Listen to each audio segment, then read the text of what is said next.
The gunshot cracked through the Wyoming dust before Lydia Monroe even saw the cowboy's face. One moment she stood beside the stagecoach, adjusting her Boston gloves. The next, a bullet shattered the lantern 3 feet from her head.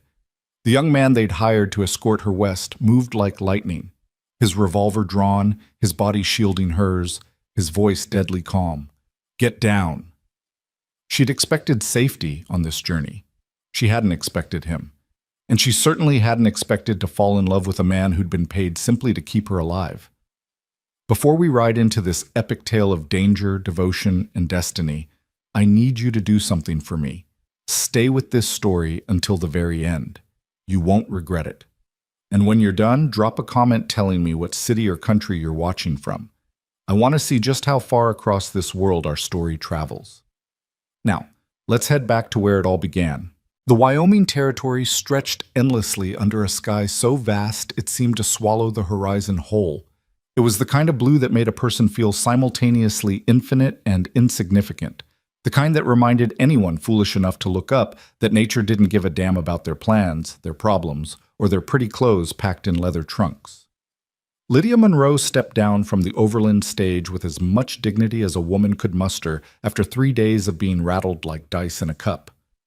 Dust clung to her deep green traveling dress, the one she'd commissioned specifically for this journey west. The seamstress in Boston had promised the fabric would withstand the rigors of frontier travel. That seamstress, Lydia now understood, was a bold-faced liar. "Miss Monroe?"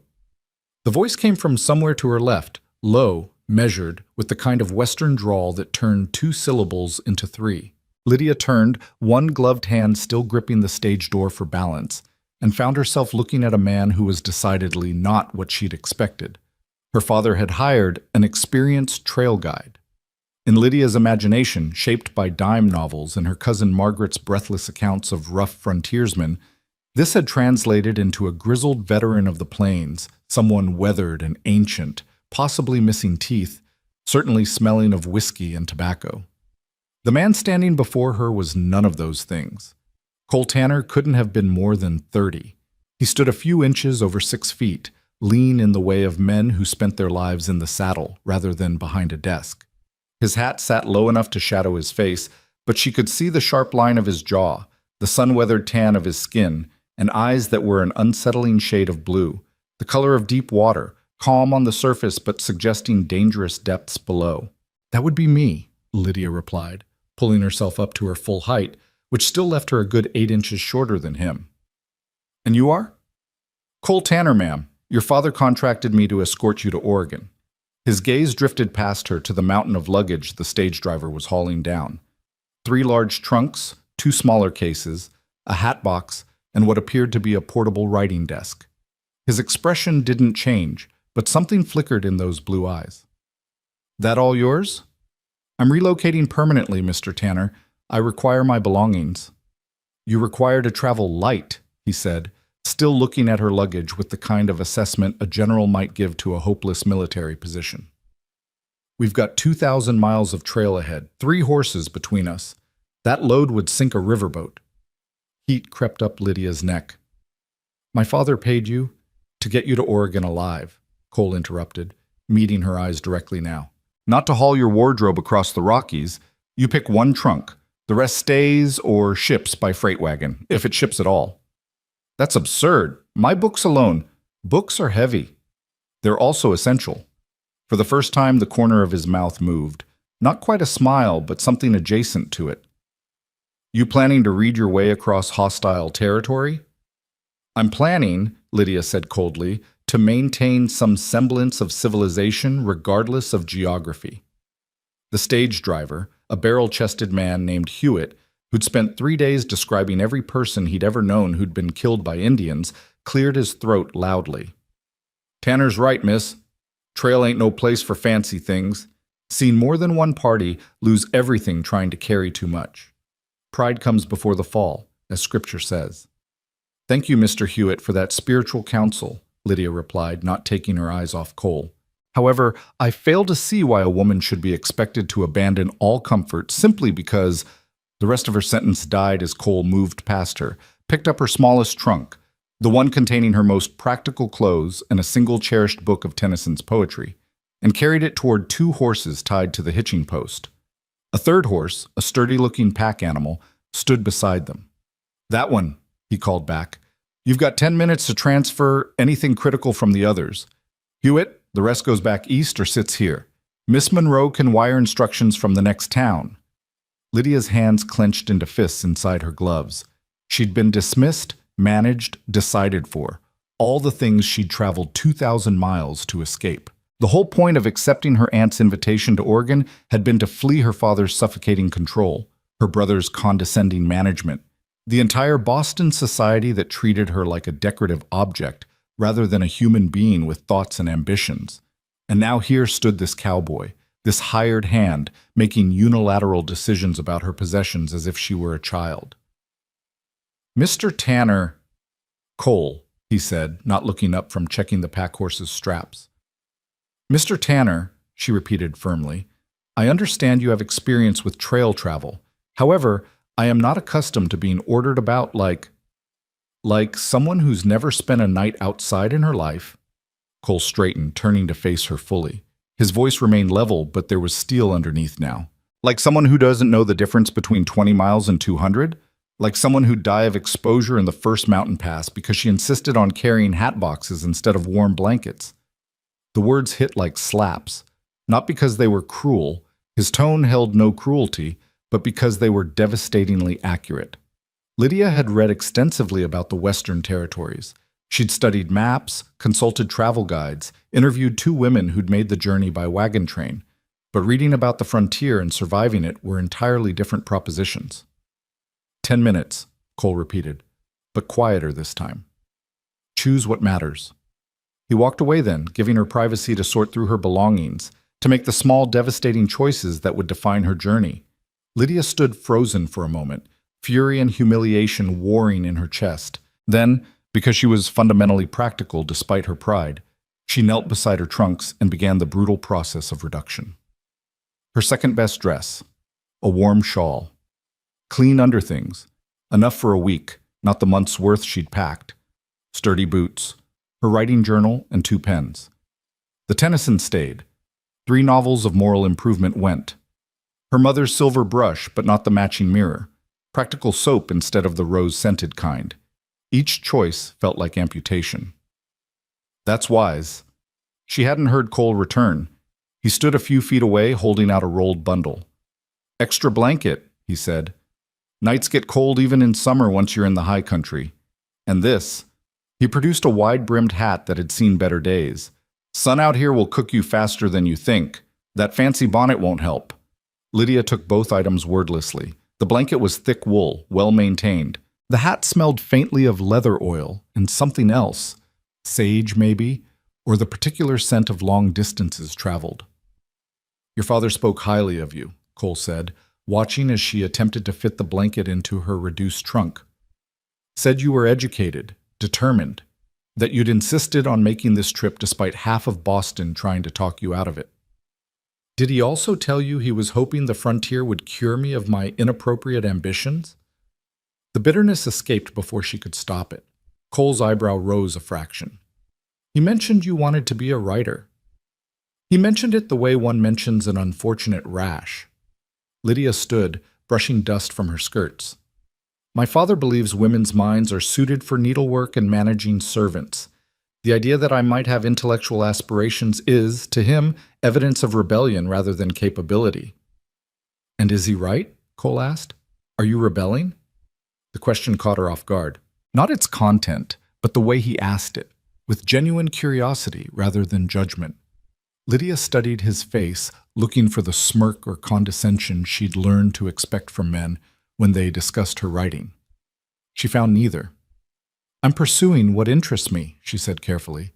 "If that constitutes rebellion, then every man who follows his own path is equally guilty."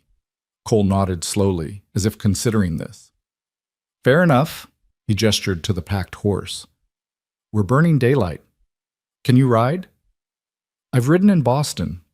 "That's not what I asked." Lydia lifted her chin. "I can sit a horse without falling off, if that's your concern." "It'll do for now." Cole moved to the horses, checking straps and buckles with practiced efficiency. We'll cover about 30 miles today if the weather holds.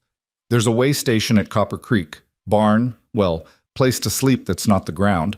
After that, we'll be camping rough for several days until we hit Fort Bridger. He spoke matter-of-factly, already assuming her cooperation. And despite everything, the reduced luggage, the cavalier dismissal of her concerns, the sheer presumption of his authority, Lydia found herself nodding. Because what else could she do? The stage was already pulling away. Hewitt had her remaining trunks loaded and was waving a farewell that looked suspiciously like good riddance. Her only choice was forward, and forward meant following Cole Tanner into country she couldn't begin to imagine. "The mare's name is Duchess," Cole said, bringing over a roan horse with intelligent eyes. "She's steady, won't spook easy. Keep a light hand on the reins. She's trained to neck rein, so you guide with pressure, not pulling. You fall behind, you call out. You see something that worries you, you call out. You need to stop for any reason, you call out. Clear?" Remarkably clear. "Good." He helped her mount, his hands impersonal but steady on her waist, lifting as if she weighed nothing, and then swung onto his own horse, a tall buckskin gelding that looked as weathered and capable as its rider. "Stay close, our trail's safe enough this stretch, but safe is relative out here." They rode out of the settlement as the sun climbed toward noon. Lydia had been moving west for days now, but somehow it wasn't until this moment, sitting in a saddle with the last buildings falling away behind her, nothing ahead but rolling grassland and distant mountains, that the full weight of her decision hit home. She was alone in the wilderness with a stranger her father trusted, yes, but still someone she'd known for all of 20 minutes. Everything familiar was behind her. Everything ahead was unknown. The thought should have terrified her. Instead, Lydia felt something unexpected, exhilaration. For the first time in her 26 years, no one was watching. No one was judging. No society matrons to whisper about her unmarried state. No father to redirect her toward suitable feminine pursuits. No brother to pat her head and explain why her opinions, while charming, weren't quite relevant to serious discussion. Just the trail, the sky, and the silent cowboy riding ahead. "Mr. Tanner?" she called after an hour of silence. "Cole?" he said without turning around. "Cole, then. Why did my father choose you specifically?" He was quiet long enough that she thought he might not answer. Then, "We have history." "What kind of history?" "The kind that matters." He still hadn't looked back. "Your father's a good man. When I needed someone to vouch for me, he did. When I needed work that wasn't," he paused, choosing words carefully, "wasn't on the wrong side of the law, he provided it. I owe him. That's all you need to know." But it wasn't all Lydia needed to know. The carefully constructed answer only raised more questions. What had Cole done that required vouching? What kind of work existed on the wrong side of the law? And why would her meticulously proper father have any connection to someone with that kind of past? She was opening her mouth to press further when Cole raised his hand sharply, a clear signal to stop. Lydia pulled Duchess to a halt, heart suddenly hammering. "What is it?" "Riders," Cole said quietly, his hand moving to rest on his revolver. 3, maybe 4, coming from the northwest, moving fast. Lydia strained to hear anything over the wind rustling through the grass, the creak of saddle leather, her own quick breathing. Nothing. "I don't hear—" "You will."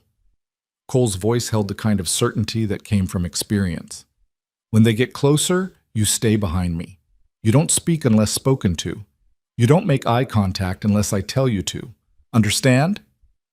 "Who are they?" "Don't know yet. Could be cowboys heading home. Could be drifters looking for easy prey."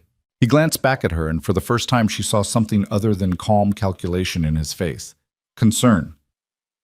"Most likely it's nothing, but we prepare for something." The riders appeared 5 minutes later, cresting a low rise about a quarter-mile out. 4 men on horseback, moving at a pace that suggested purpose rather than leisure. Even from a distance, Lydia could see they were rough-looking, trail-worn clothes, battered hats, the kind of men who lived hard and probably died the same way. "Easy," Cole murmured, though whether to Lydia or the horses she couldn't tell. "Let them come." The riders altered course, angling directly toward them. Lydia's fingers tightened on her reins. Every instinct screamed to run, but Cole sat utterly still, projecting a calm that seemed to slow time itself. The men pulled up about 10 feet away. The leader, a thick-shouldered man with a beard that looked like it housed wildlife, grinned, showing gaps where teeth used to be. "Well now," he said, his eyes sliding over Lydia like oil. "Ain't this a pretty picture? Gentleman and a lady out for a scenic ride." "Afternoon?" Cole said neutrally. "Fine day for traveling." "Indeed it is." The bearded man's smile widened. "Where you folks headed?" "Oregon." "Long way to go." One of the other riders, younger with a scar running down his cheek, edged his horse closer. "Dangerous trail. Lots of things can happen to people out here. Accidents, thefts, worse." Cole's posture didn't change, but something in the air shifted.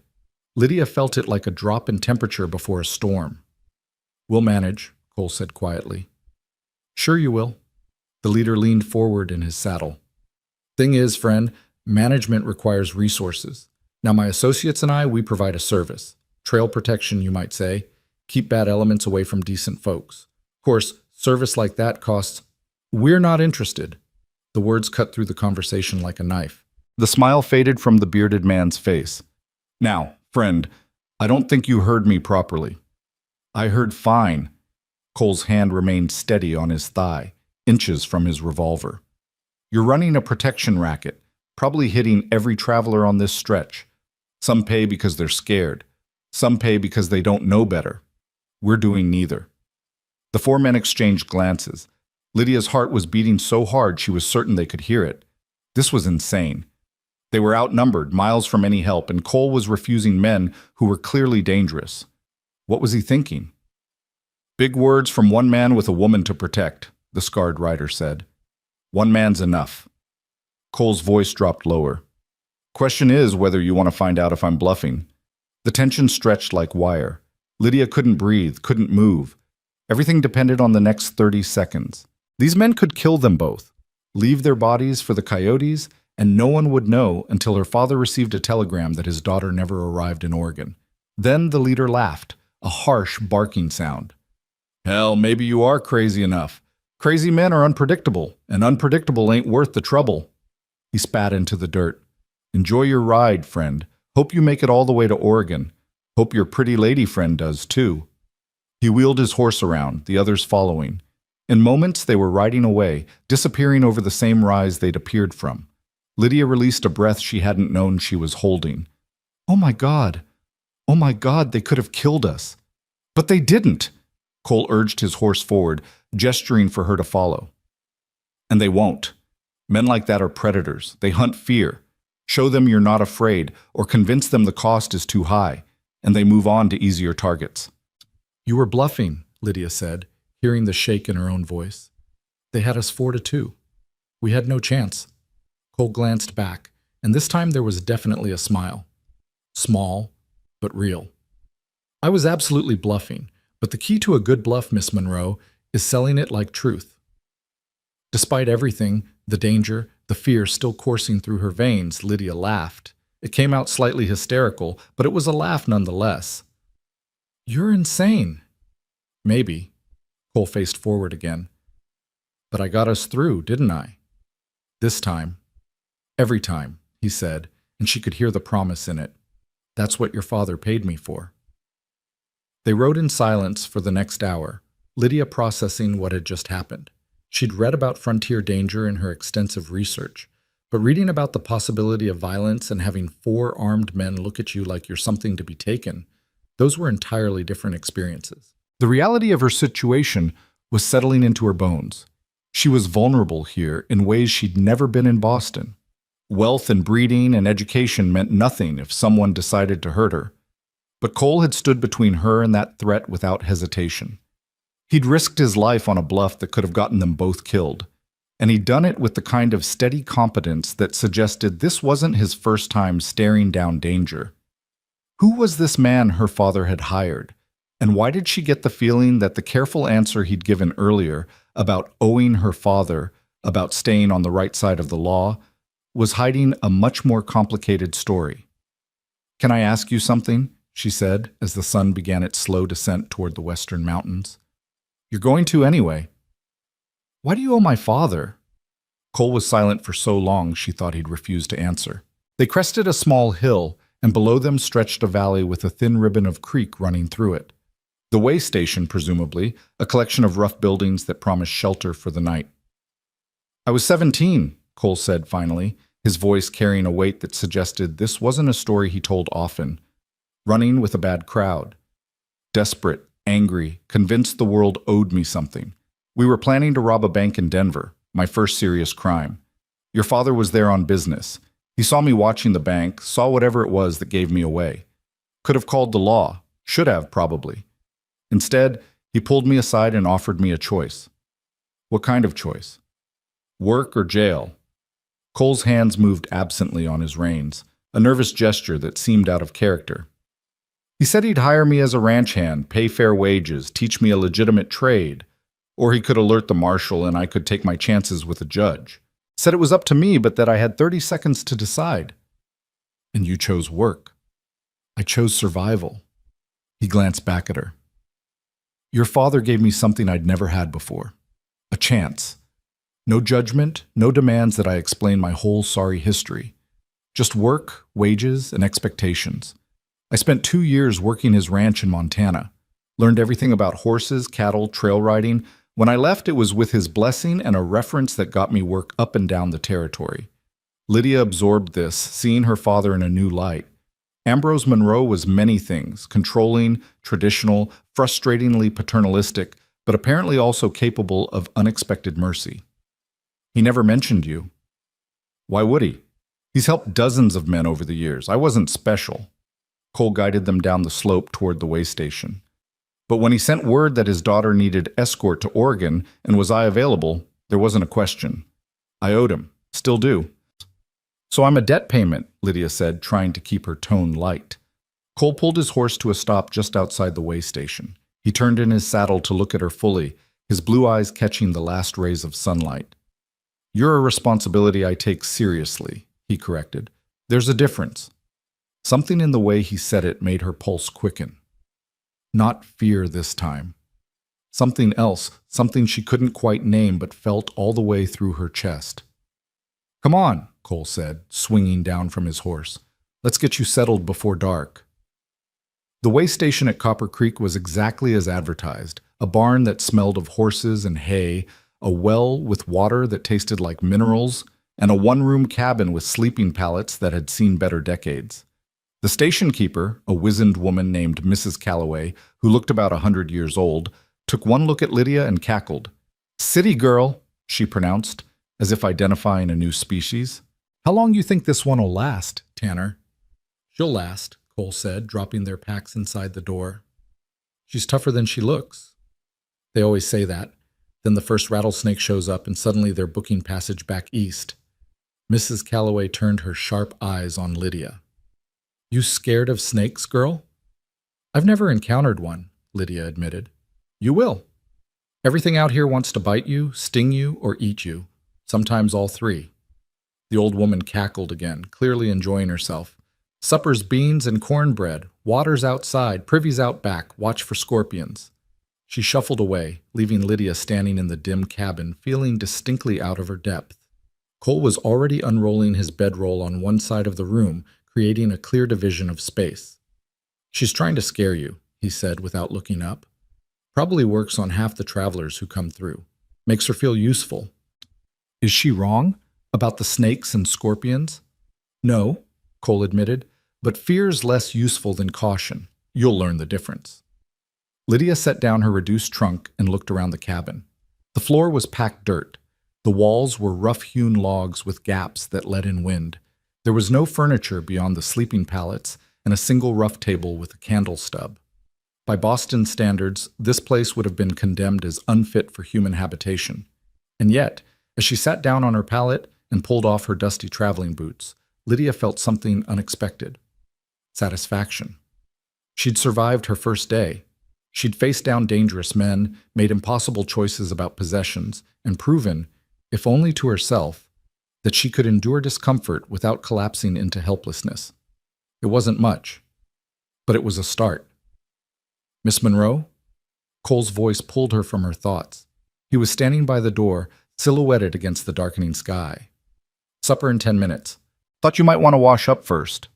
She nodded, rising stiffly. Her legs ached from hours in the saddle. Tomorrow, she knew, would be worse. "Thank you." "And Cole?" He paused, waiting. "Thank you," she repeated, "for not leaving me behind. I'm sure I've already made your job harder than it needs to be." For a long moment, Cole just looked at her. Then, impossibly, he smiled, a real smile that transformed his entire face, making him look younger and somehow more accessible. "Day's not over yet, Miss Monroe. Plenty of time for you to make it harder." He stepped out into the evening, leaving her alone with the first genuine laugh she'd had in months. Maybe, Lydia thought, this journey wouldn't be entirely unbearable. Maybe, despite the danger and discomfort, there were unexpected gifts to be found along the trail. And maybe, just maybe, the most unexpected gift was the quiet cowboy with blue eyes who'd been paid to protect her, but who was already teaching her something far more valuable than safety. He was teaching her strength, her own. The dawn came cold and unforgiving, painting the Wyoming sky in shades of gray and pale gold. Lydia woke to the sound of horses shifting in the barn and the distant call of a bird she couldn't name. Every muscle in her body screamed protest as she sat up, the simple act of moving revealing exactly how unprepared her Boston-bred body had been for a full day in the saddle. Cole was already outside. She could hear him talking quietly to the horses. Through the gaps in the cabin walls, she watched him move with that same easy efficiency he'd shown yesterday, checking hooves, adjusting straps, preparing for the day ahead, as if this were the most natural thing in the world. Which, she supposed, for him it was. Mrs. Calloway appeared with tin cups of coffee so strong it could strip paint in Johnny cakes that tasted like sweetened cardboard. "Eat up, city girl," the old woman commanded. "Long day ahead. Tanner says you're pushing for the Little Snake River by nightfall." "How far is that?" Lydia asked, forcing down the Johnny cake with gulps of the brutal coffee. 35 miles if the trail's good. 40 if it ain't." Mrs. Calloway studied her with those sharp eyes. "You'll make it or you won't. Either way, the trail don't care about your feelings." It was, Lydia was learning, the frontier philosophy in a nutshell. The land didn't bend to accommodate weakness. You either adapted or you failed, and failure out here carried consequences more severe than social embarrassment. They were mounted and moving by the time the sun cleared the eastern horizon. Cole set a steady pace, not pushing hard but not dawdling either. The landscape rolled past in endless variations of grass and sky, occasionally broken by rocky outcroppings or distant tree lines that marked the presence of water. "We're going to work on your riding," Cole announced after the first hour. "You sit like you're in a parlor, all stiff and proper. That'll break you in half before we hit the mountains." "I'm sitting the way I was taught," Lydia said defensively. "You were taught wrong." He brought his horse alongside hers, close enough that their legs nearly touched. "Watch my posture. See how I'm moving with the horse, not against it. Your spine should be straight but flexible. Let your hips absorb the motion. Stop fighting every step." Lydia tried to mimic his position, immediately feeling awkward and exposed. "This feels wrong." "Because it's different, not because it's wrong. Trust the process." He watched her critically for a few minutes, then nodded. "Better. Now relax your shoulders. You're carrying tension like a yoke." "Perhaps because I'm being constantly corrected," she muttered. Cole's mouth twitched toward a smile. "Would you rather I let you ride yourself into crippling pain? Because that's the alternative. Out here, pride's expensive and comfort's earned." He was right, damn him. By midday, when they stopped to water the horses at a small creek, Lydia could already feel the difference. Her back ached less. The jarring impact of each step felt more manageable. She was learning, however reluctantly, to speak the horse's language. "How did you learn all this?" she asked as they sat in the shade of a cottonwood tree, eating jerky and hard biscuits that required serious commitment to chew. "The riding, the trailcraft, all of it?" Cole was quiet for a moment, his gaze fixed on the horizon in that way he had, always watching, always aware. "Necessity mostly. After I left your father's ranch, I hired on with different outfits. Cattle drives, freight hauling, some military scouting. You pick things up when your life depends on it. Military scouting, Lydia repeated. That sounds dangerous. It was. He took a long drink from his canteen. Apache territory mostly. This was back in 78, 79. I was young and stupid enough to think I was invincible. He touched his left shoulder absently, and Lydia noticed for the first time a slight unevenness in the way he held himself. An old injury, perhaps? Got educated real quick on that front. What happened? Nothing worth repeating, but his voice had gone distant, pulled into memory. Let's just say I learned that being fast with a gun don't mean much if you're not faster with your mind. They rode on through the afternoon, the landscape gradually shifting as they moved closer to the river. The grass grew taller here, fed by underground water. Wildflowers dotted the slopes, purple lupine and yellow balsam root creating swaths of color that seemed almost defiant against the harsh environment. It's beautiful, Lydia said, almost to herself. It is, Cole agreed. Hard, but beautiful. That's the thing people don't understand about the West. They think it's all violence and lawlessness. And sure, there's plenty of that, but there's also this. He gestured at the vast landscape around them. Space, freedom, the chance to be something other than what you were born to be. Is that what you wanted? To be something different? Cole glanced at her, something complicated moving behind his eyes. I wanted to not be the kid whose daddy drank himself to death and whose mama followed 6 months later.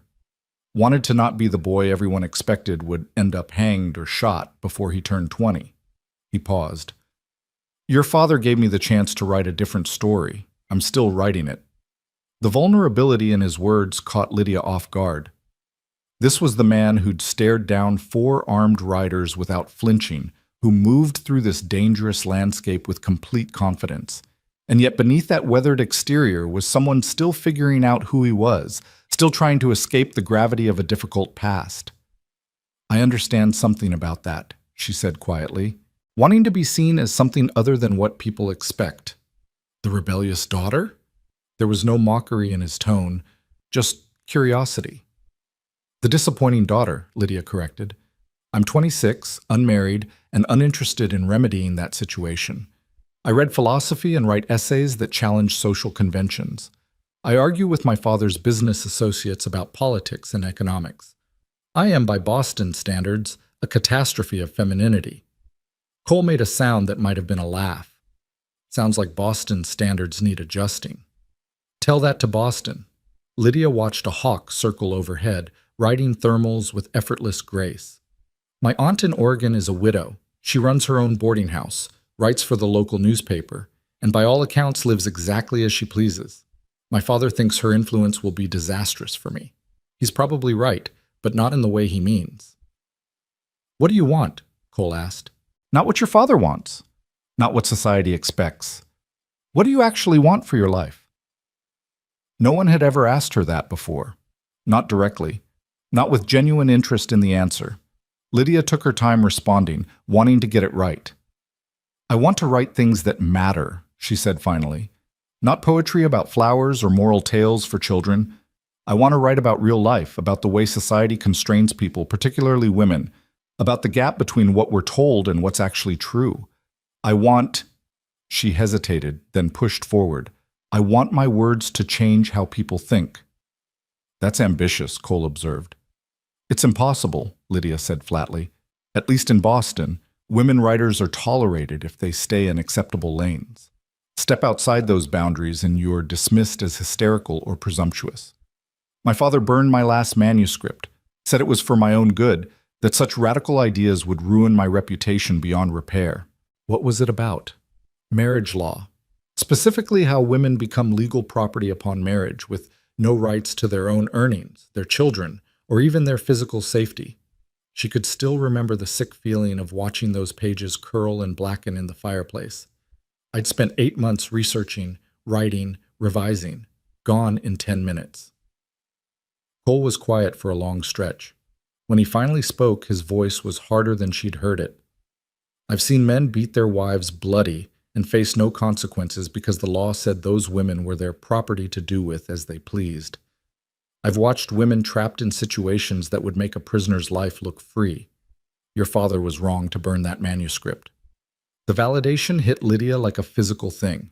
She'd expected dismissal or at best polite disinterest. Instead, Cole understood. A cowboy who'd grown up rough, who'd faced violence and hardship, saw the injustice she was trying to expose. "Thank you," she managed. "Don't thank me, just keep writing. The West's full of women doing impossible things. You'll fit right in." They reached the Little Snake River as the sun touched the western horizon, painting the water gold and crimson. The crossing point was shallow here, marked by the remains of an old wagon someone had abandoned years before. Cole scouted the banks carefully before declaring it safe to make camp. "We'll rest the horses, eat, and push on before dawn," he said, already unloading their packs. "There's weather coming. Can you smell it?" Lydia inhaled deeply, trying to sense what he sensed. The air did feel different somehow, heavy with a promise she couldn't quite name. "Rain?" "Storm," Cole corrected. "Big one, probably. We need to make Fort Bridger day after tomorrow. There's shelter there, supplies. But between here and there is 40 miles of exposed country. If the storm catches us wrong, it could be trouble." He worked as he talked, setting up an efficient camp with the kind of practiced ease that spoke to countless nights spent exactly like this. Lydia tried to help, but mostly got in the way until Cole gently directed her to gather firewood from the riverside willows. As she walked the bank, arms filling with dry branches, Lydia found herself thinking about the strange intimacy of this arrangement.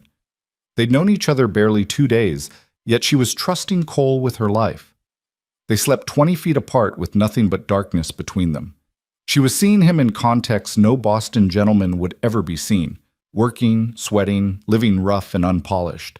And somehow, impossibly, she was beginning to trust him in ways she'd never trusted the refined men her father had paraded through their parlor, all of them wearing proper suits and saying proper things while their eyes assessed her like livestock at auction. By the time she returned to camp, Cole had a small fire going and was setting up a tripod to hang a cooking pot. "Coffee first, then beans," he announced. "Not glamorous, but it's fuel." "I'm learning that glamour is in short supply out here," Lydia said, dropping her armload of wood. "Glamour's overrated," Cole added water to the pot from his canteen. "Give me competent over pretty any day." "I'll try to be competent then." He glanced up and she caught the flash of humor in his eyes. "You're doing fine, Miss Monroe. Better than fine, actually. Most folks in your position would still be complaining about the luggage." "Oh, I'm still bitter about the luggage," Lydia assured him. "I'm just saving my complaints for my memoir, How I Survived the West with Only One Trunk and My Dignity Mostly Intact." Cole laughed, a real, full laugh that transformed his face completely. "If you write that book, I'll read it." They ate as darkness settled over the prairie, the fire crackling companionably between them. The sky overhead was a riot of stars, more than Lydia had ever seen in her life. In Boston, gas lamps and coal smoke dimmed the heavens. Out here, the universe revealed itself in all its staggering immensity. "Makes you feel small, doesn't it?" Cole said, following her gaze. "Small, but somehow more real," Lydia replied. "Like the pretenses we maintain in civilization are exposed as ridiculous when measured against this. That's why some people can't handle it out here. They need the pretenses, need the rules and structures that tell them who they are and what they're worth." He poked at the fire with a stick, sending sparks spiraling upward. "The West strips all that away. You're just yourself, for better or worse. And what have you discovered about yourself, being stripped down to essentials?" Cole considered this, his face half shadowed by firelight. "That I'm more capable than I thought, more patient, that I'd rather be alone than with people who make me feel alone. That loyalty matters more than almost anything else." He paused. "And that the past doesn't have to define the future, as long as you're willing to do the work of changing." "Your father would have been proud," Lydia said softly, "of who you've become." "My father was a drunk who beat me when the mood struck and ignored me the rest of the time," Cole said without inflection. "If he'd be proud, it's because I turned out nothing like him." The bluntness of it stole Lydia's breath. "I'm sorry. I shouldn't have assumed. You didn't know." Cole stood, stretching. Get some sleep. We're riding out at first light, and tomorrow's going to be harder than today. He walked to where he'd laid out his bedroll, effectively ending the conversation. Lydia sat by the dying fire a while longer, processing everything she'd learned. Cole Tanner carried his past like a weight he'd learned to balance but never put down. That moment of vulnerability, admitting to the father who'd failed him, to the desperate 17-year-old he'd been, felt like a gift, though she wasn't entirely sure why. She settled into her own bedroll, the ground hard beneath her despite the blankets. Above, the stars wheeled slowly across the sky. Somewhere in the distance, a coyote called, and another answered. The sounds should have frightened her. Instead, they felt like a lullaby, ancient and strange. Lydia fell asleep thinking about words and stars and the unexpected complexity of the quiet man who'd been paid to keep her alive, but who was teaching her so much more than survival. The next day broke clear, but with that heavy feeling still pressing down from the sky. Cole was already up, checking the horses and studying the western horizon with an expression that didn't invite optimism. "How bad?" Lydia asked, rolling her stiff shoulders. "Bad enough." He handed her a cup of coffee without preamble. "We need to cover serious ground today. No long breaks, no sightseeing. The storm's coming whether we're ready or not." They rode hard, stopping only briefly to rest the horses. The landscape changed as they moved, becoming more broken and rough. They crossed dried creek beds and skirted rock formations that jutted from the earth like ancient monuments. The wind picked up as morning turned to afternoon, carrying the scent of distant rain. "Tell me about Oregon," Cole said during one brief rest. "Your aunt's boarding house. What are you expecting?" Lydia welcomed the distraction from her aching muscles and growing anxiety about the approaching weather. Aunt Catherine inherited the property from her husband. By all accounts, she's turned it into something of an institution. Clean rooms, good food, and a salon where people discuss everything from territorial politics to women's suffrage. My father thinks she's corrupting the frontier with dangerous ideas. "Sounds like my kind of place," Cole observed.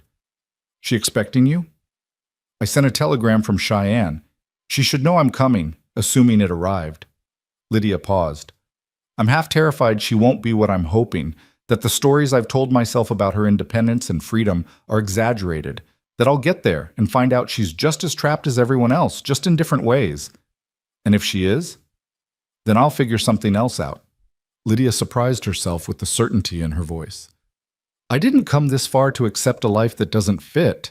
I'd rather scrub floors and wait tables than go back to being decorative and useless." Cole nodded approvingly. "That kind of determination will serve you well out here. The West rewards stubbornness more than pedigree." They mounted again, pushing toward Fort Bridger as the sky continued its slow darkening. It wasn't sunset, that was hours away, but rather the approach of the storm, clouds building like mountains in the west, their tops brilliant white against the deepening gray. "Cole?" Lydia called as they crested yet another rise. "How much farther?" 10 miles, maybe 12. His voice was tight. "We're not going to make it before the storm hits." As if in response, thunder rumbled across the distance, deep and ominous. The horse's ears flicked nervously. Lydia felt her own pulse quicken. "What do we do?" "Find shelter. Now." Cole was already scanning the landscape with urgent focus. "There. See that rock formation? Looks like there might be an overhang. It'll have to do." They pushed the horses into a canter, racing against the gathering storm. The wind was fierce now, whipping Lydia's hat from her head despite the chin strap. Dust devils spun across their path. The temperature had dropped 10 degrees in as many minutes. The rock formation was bigger than it had appeared from a distance, a tumbled collection of boulders that formed a natural shelter beneath an overhanging ledge. Cole urged the horses into the protected space just as the first fat raindrops began to fall. "Get under," he commanded, pulling packs and saddles with frantic efficiency. "Help me with the horses. We need them calm." Thunder crashed directly overhead, so loud it vibrated in Lydia's chest. The horses whinnied and tried to bolt, but Cole held them with steady hands and steady voice, talking them through their fear. "Easy now, easy. We're safe here. Storm's just noise and water. Easy." The rain arrived like a curtain dropping. One moment sporadic drops, the next a deluge so intense Lydia could barely see 10 feet beyond their shelter. Lightning split the sky, illuminating the landscape in stark white flashes. Wind howled through the rocks, carrying spray that soaked them despite their protection. Lydia found herself pressed against the back wall of the overhang, arms wrapped around herself, trying not to think about how small they were against this display of nature's power. Back in Boston, storms happened from behind glass windows. You watched them from the safety of a house built to withstand anything the weather could deliver. Out here, there was just rock and luck and the hope that lightning wouldn't choose this particular formation to strike. "Hey!" Cole's voice cut through the chaos. He'd secured the horses and was moving toward her. "You all right?" "Terrified," Lydia admitted, her voice shaking. I know." He sat beside her, close enough that she could feel his warmth. "Your first big storm. It's a lot." Another lightning strike, close enough that the thunder was simultaneous with the flash. Lydia flinched violently, and without thinking, Cole's arm came around her shoulders, steady, solid, grounding. "It's just sound and light," he said calmly. "Can't hurt us under here. Rock's been standing for 10,000 years. It'll stand another night." "How do you stay so calm?" Lydia heard the note of hysteria in her own voice and hated it. "Practice, and because someone needs to be." His hand rubbed her shoulder in what might have been meant as a practical, comforting gesture, but felt like something more. "First time I was in a storm like this, I was 14, out with my uncle's cattle. Thought I was going to die. Cried like a baby when it passed, and I was still alive." The admission that Cole Tanner had once been scared, had once cried, helped somehow. Made this terror feel less like weakness and more like appropriate response. The storm raged for an hour, maybe more. Time became difficult to track with no sun visible, just the endless assault of rain and wind and thunder. Gradually, Lydia's terror settled into something more manageable. Cole's presence helped, his arms still around her shoulders, his voice occasionally pointing out details about the storm with the detachment of someone teaching a lesson. "See how the rain's falling at an angle? That's the wind direction. Storm's moving northeast, same way we're heading. By morning, it'll be past us. And the trail? Will be mud. But mud's better than lightning." When the rain finally began to ease, Cole carefully extracted his arm and moved to check on the horses. Lydia felt the loss of his warmth immediately, the evening air now cold after the storm's passage. She was soaked despite the shelter. Spray and blown rain had found every gap in her clothes. "We'll need a fire," Cole said, assessing their situation. "You're shivering. Problem is, everything's wet." "So, no fire?" "I didn't say that." He produced a small oilcloth package from his pack. Dry tinder, carefully preserved. Always keep your starting materials protected. First rule of survival. Within 20 minutes, he had a small fire going, fed by pieces of the saddles and packs that had stayed dry enough to burn. It wasn't much, but it pushed back the cold and gave them light as darkness settled over the storm-washed landscape. "Take off your jacket," Cole said, hanging his own coat near the fire to dry. "You'll freeze in wet clothes." Lydia hesitated, suddenly aware that removing her jacket would leave her in just her shirtwaist, which was probably translucent from the rain. "That's not appropriate." Cole looked at her with something between exasperation and amusement. "Miss Monroe, we're in the middle of nowhere. We nearly got struck by lightning, and we're going to be spending the night in a cave. Appropriate left the conversation about 1,000 miles ago. Now take off the damn jacket before you catch pneumonia." He had a point. Lydia carefully removed her jacket, trying not to think about how exposed she felt. Cole, to his credit, focused intently on arranging wet items near the fire, giving her the privacy of his inattention. "Here." He tossed her his dry blanket. "Wrap up. I'll use the saddle blankets." "You'll freeze." "I've been colder." He settled against the rock wall, looking utterly unbothered by their circumstances. "This is practically luxury compared to some places I've slept." They sat in silence for a while, the fire crackling, the storm rumbling away into the distance. Lydia's clothes began to steam gently in the heat. Her hair had come completely loose from its pins and hung in damp waves down her back. She probably looked like a drowned rat. "Cole?" she said into the quiet. "Earlier, when you talked about your father—" "I shouldn't have said that," he interrupted. "Wasn't fair to burden you with it." "It wasn't a burden. It was honest." Lydia pulled the blanket tighter. I appreciate honesty. I've spent my whole life surrounded by people who say one thing and mean another, who hide behind propriety and implication. You say what you mean. It's refreshing. Cole studied the fire. Your father saved my life when he gave me that choice. Not just literally, though that's true enough. He saved who I could become. I was heading down a path that ended in violence and death. He showed me there was another way. He paused. I know you've got complicated feelings about him, but whatever else he is, he's a good man who believes in second chances. That's rare. He is good, Lydia acknowledged. He's also suffocating. He believes he knows what's best for everyone and enforces that belief with absolute certainty. It never occurs to him that his daughter might have valid desires that differ from his plans. That's most fathers, in my experience. Perhaps, but most daughters don't have the option to escape across 2,000 miles of wilderness. She smiled slightly.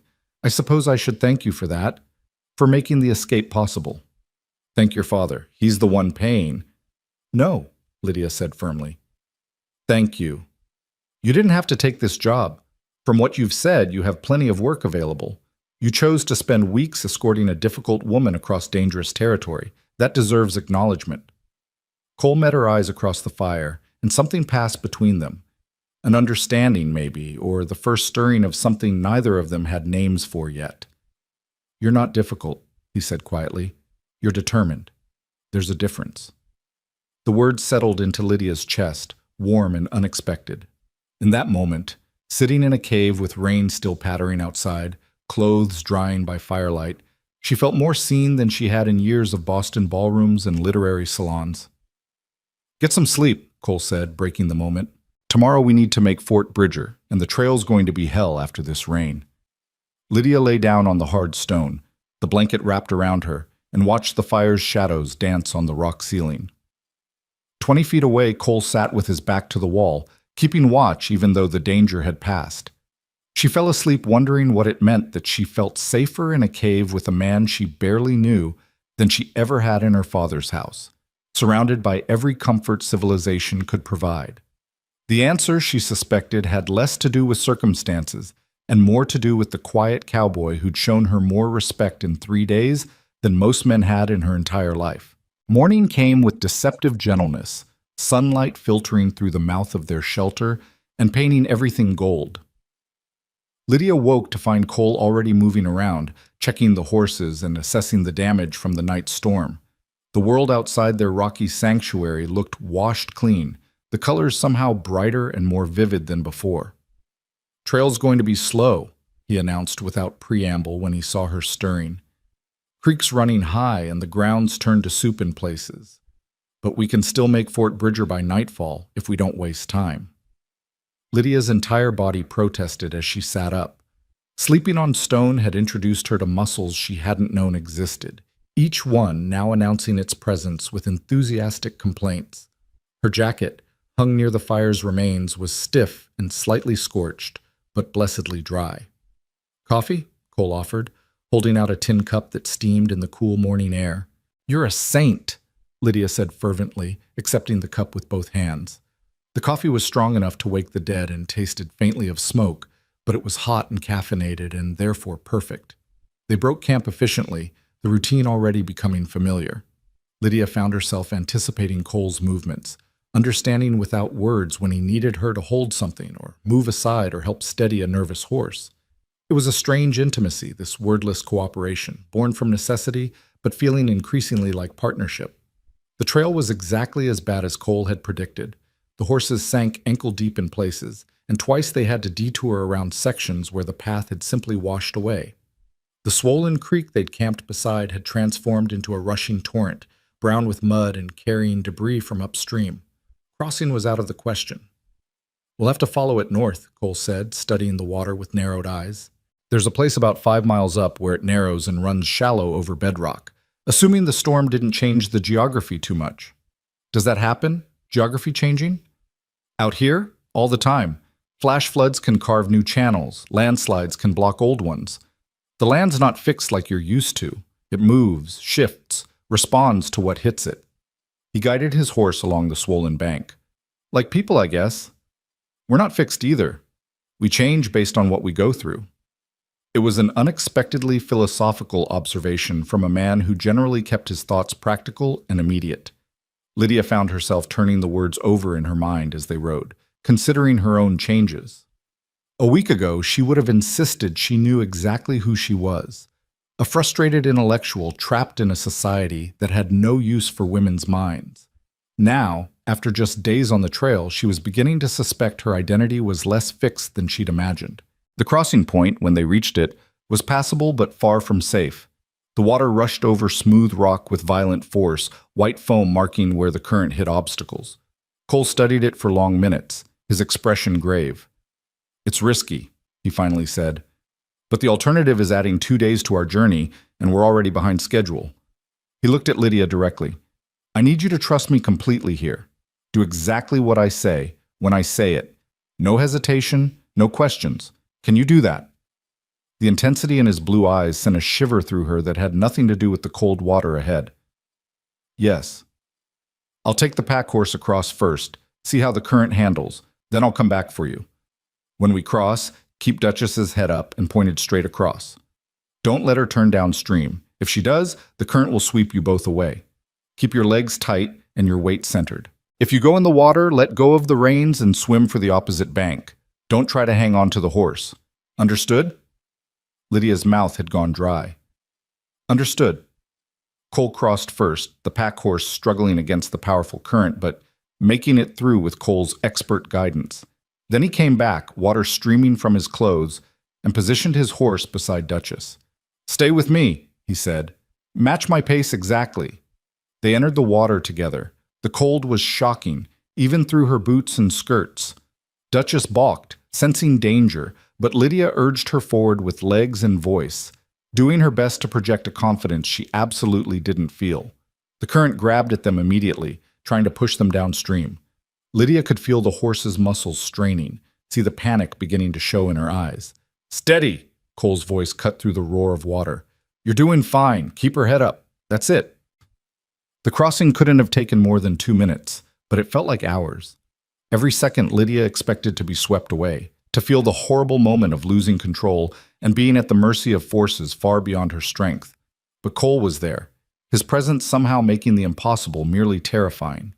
When Duchess's hooves finally found purchase on the far bank and scrambled up onto solid ground, Lydia let out a breath she hadn't known she was holding. Her hands were shaking so badly she could barely hold the reins. "You did good," Cole said, and the approval in his voice warmed her more than she wanted to admit. "Most folks freeze up their first dangerous crossing. You kept your head." "I was terrified." "Being terrified and doing it anyway is called courage." He swung down from his horse to check the pack loads, making sure nothing had been lost or damaged. "You've got more of it than you give yourself credit for." They rode on through morning into afternoon, the sun climbing high and hot, turning their damp clothes into steam. The landscape was changing again, becoming more dramatic as they approached the mountains. Pine forests appeared on distant slopes, dark green against the gray stone. The air smelled different here, sharper, cleaner, carrying hints of altitude. "Tell me about the worst storm you've ever been in," Lydia said, needing conversation to distract from her still jangling nerves. Cole was quiet for a moment, that considering silence she was learning meant he was deciding how much truth to share. "Winter of '79, up in Montana Territory. I was riding dispatch between 2 army posts carrying messages that couldn't wait for regular mail. Got caught in a blizzard that came out of nowhere, clear skies to white out in less than an hour. What happened? Lost the trail completely within minutes. Couldn't see my horse's ears in front of me. Temperature dropped so fast I could feel my fingers going numb, even through gloves." His voice was matter-of-fact, but Lydia could imagine the terror of it. "I gave the horse her head, trusted her to find shelter because I sure as hell couldn't. She brought us to an abandoned trapper's cabin, probably saved both our lives." "How long were you trapped?" 3 days. No food except some jerky in my pack. No real firewood except the cabin's furniture, which I broke up and burned piece by piece. Thought about a lot of things in those 3 days." He adjusted his hat against the sun. "Mostly about how stupid I'd been, thinking I was tough enough to challenge nature. Nature doesn't care how tough you are. It'll kill you just as dead whether you're strong or weak." "But you survived." Obviously. A slight smile. But I learned humility. Learned to respect what I can't control. Learned that sometimes survival is about luck as much as skill. And the smart thing is to stack the odds in your favor whenever possible. They crested a rise, and Fort Bridger appeared in the distance, a collection of buildings clustered around what had once been a trading post, now serving as a way station for travelers heading west. Smoke rose from several chimneys. Lydia could see people moving between structures, looking impossibly solid and real after days of seeing nothing but wilderness.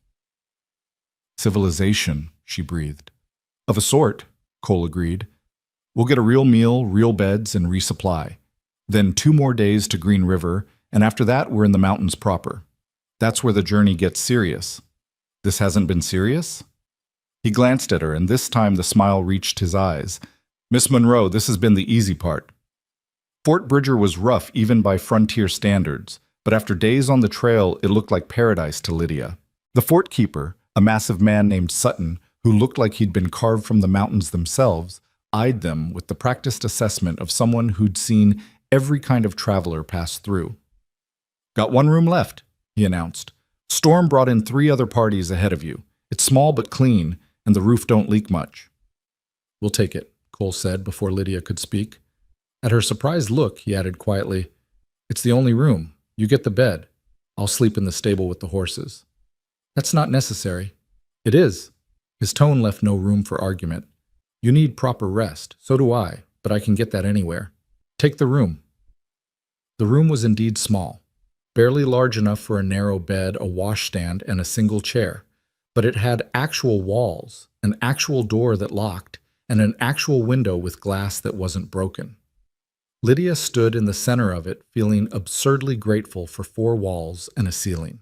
A knock came a few minutes later. A young woman with tired eyes brought a basin of hot water and clean towels. Supper's in an hour, she said. Stew and bread. Mr. Sutton says to tell you it's beef, not horse, despite what you might hear. Thank you, Lydia managed, trying not to think too hard about why that clarification was necessary. She washed as best she could with the hot water, scrubbing away days of trail dust and discovering bruises she didn't remember acquiring. Her face in the small mirror looked different, thinner, sun-darkened, somehow older. Or maybe not older, maybe just less sheltered. The woman looking back at her had crossed dangerous water and survived lightning storms. That woman was someone new. Supper was served in a communal dining hall that smelled of wood smoke and unwashed bodies. Lydia found Cole already seated, talking quietly with 2 other men who had the look of professional scouts. They fell silent when she approached, offering polite nods before returning to their conversation.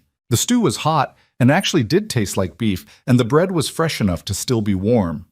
Lydia ate with an appetite that would have scandalized her Boston dining companions, not caring about appearances or proper portions. Cole watched her with that slight smile that meant he was amused, but not unkindly so. Good? He asked. Better than good. I'm beginning to understand why people say hunger is the best seasoning. Wait until you've been eating nothing but hardtack and jerky for a week. Then even bad food tastes like heaven. After supper, Cole excused himself to see to the horses, leaving Lydia to make her way back to the room alone. The evening was cool, the storm-cleared sky already showing the first stars. She stood outside for a moment, breathing air that smelled of pine and distance, listening to the unfamiliar sounds of this rough settlement. First time out west? Lydia turned to find one of the men from supper, the older one with gray in his beard and lines around his eyes that spoke of a life lived hard. He was smiling, but something about it made her uncomfortable. Yes, she said carefully. Thought so. You got that look about you. Clean. He moved closer, and Lydia caught the smell of whiskey. Pretty thing like you shouldn't be traveling with just one man. Dangerous. All kinds of things could happen. I assure you, Mr. Tanner is more than adequate protection. Tanner? The man's expression shifted, calculation replacing whatever had been there before. Cole Tanner. Tall drink of water. Quiet. Fast hands. I don't know about fast hands, but yes, Cole Tanner. The man stepped back, holding up his hands in a gesture of retreat. No offense meant, miss. Didn't realize you were traveling with him. That changes things. Why? Lydia asked, genuinely curious. Do you know him? Know of him. Most folks on the frontier do. Man's got a reputation. At Lydia's questioning look, he elaborated. Story goes he killed 3 men in Deadwood back in '80. Fair fight, but still. Word is he's fast enough and mean enough that smart people don't test him. He tipped his hat and walked away, leaving Lydia standing in the growing darkness, processing this new information. Cole had killed men. 3 men. It shouldn't have surprised her. She'd seen the way he wore his gun, the way his eyes constantly assessed threats. But hearing it stated so baldly was different. She found herself thinking about the quiet cowboy who'd helped her across the river, who'd shared his blanket in the storm, who'd admitted to crying during his first blizzard. That man and the one who'd killed 3 people in a gunfight existed in the same body. The frontier, she was learning, made room for contradictions. Cole appeared from the stable as she stood there, saw her expression, and stopped. What happened? Nothing happened. I just learned something about you, about Deadwood. His face went carefully neutral. Who told you? One of the men from supper. Is it true? Did you kill 3 men? Cole looked at her for a long moment, and she could see him making the same calculation he always made. How much truth to share, how much to hold back. Yes, he finally said. It's true. What happened? Does it matter? Yes, Lydia said firmly. It matters to me. He sighed, running a hand through his hair. Come on, this isn't a conversation for the yard. They walked beyond the fort's buildings to where a split-rail fence marked the edge of the settlement. Beyond it, darkness stretched toward invisible mountains. Cole leaned against the fence, his profile sharp against the darkening sky. I was working a gold claim, he said quietly. Small operation, barely profitable, but honest. 3 men decided they wanted it, offered to buy me out for half what it was worth. When I said no, they came back the next night with guns. Said they'd take it, and I could leave alive or dead. My choice. So you fought. I didn't want to. I tried to talk them down, tried to offer a fair split. They weren't interested. His voice had gone flat, distant. First man drew on me. I was faster. Second man went for his gun while I was still holding mine on the first. I shot him too. Third man should have run. Instead, he came at me with a knife. And you killed him. Yes. Cole turned to look at her directly. I killed all 3 of them. The marshal ruled it self-defense, which it was, but that doesn't change what I did. Doesn't change that I'm capable of it. Lydia studied his face, seeing the tension there, the expectation of judgment. Were you afraid? The question clearly surprised him. Terrified. Every time I've been in a fight, I've been terrified. Anyone who tells you different is a liar or a fool. But you did it anyway. Because the alternative was dying or being driven off land that was rightfully mine. He looked back toward the darkness. I'm not proud of it, Miss Monroe. But I'm not ashamed either. Those men made their choices. I made mine. In the end, I'm alive and they're not. That's the arithmetic of survival out here. Lydia moved to stand beside him at the fence, close enough that their shoulders nearly touched. The man who told me about Deadwood seemed afraid of you. Said you have a reputation. I probably do. Cole's voice carried a note of resignation. 1 fight gets exaggerated into 10. 3 men becomes a dozen. By the time a story crosses a few territories, Cole Tanner becomes some kind of legendary gunfighter instead of just someone who got lucky and stayed alive.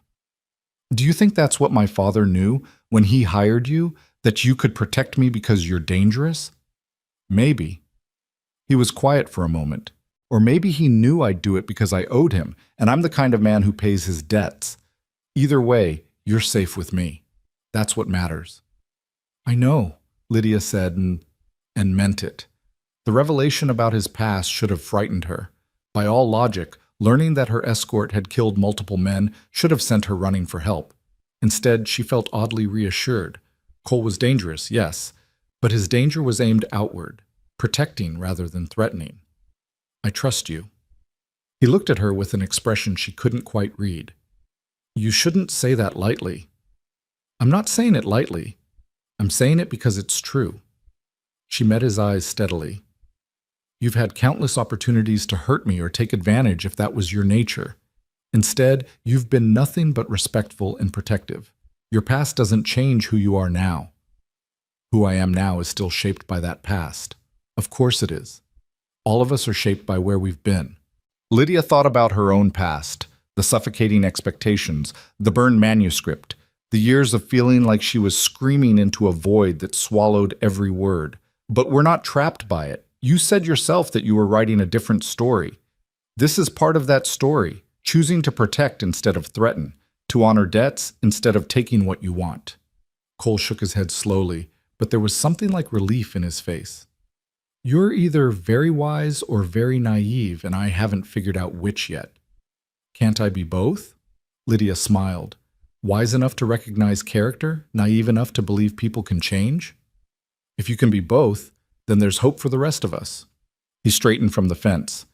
You should get some sleep. Tomorrow we head into country that makes everything we've seen so far look easy. I need you rested and ready. Lydia nodded but didn't move immediately.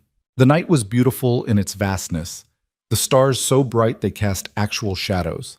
Standing here with Cole, talking about truth and survival and trust, felt important in a way she couldn't quite articulate.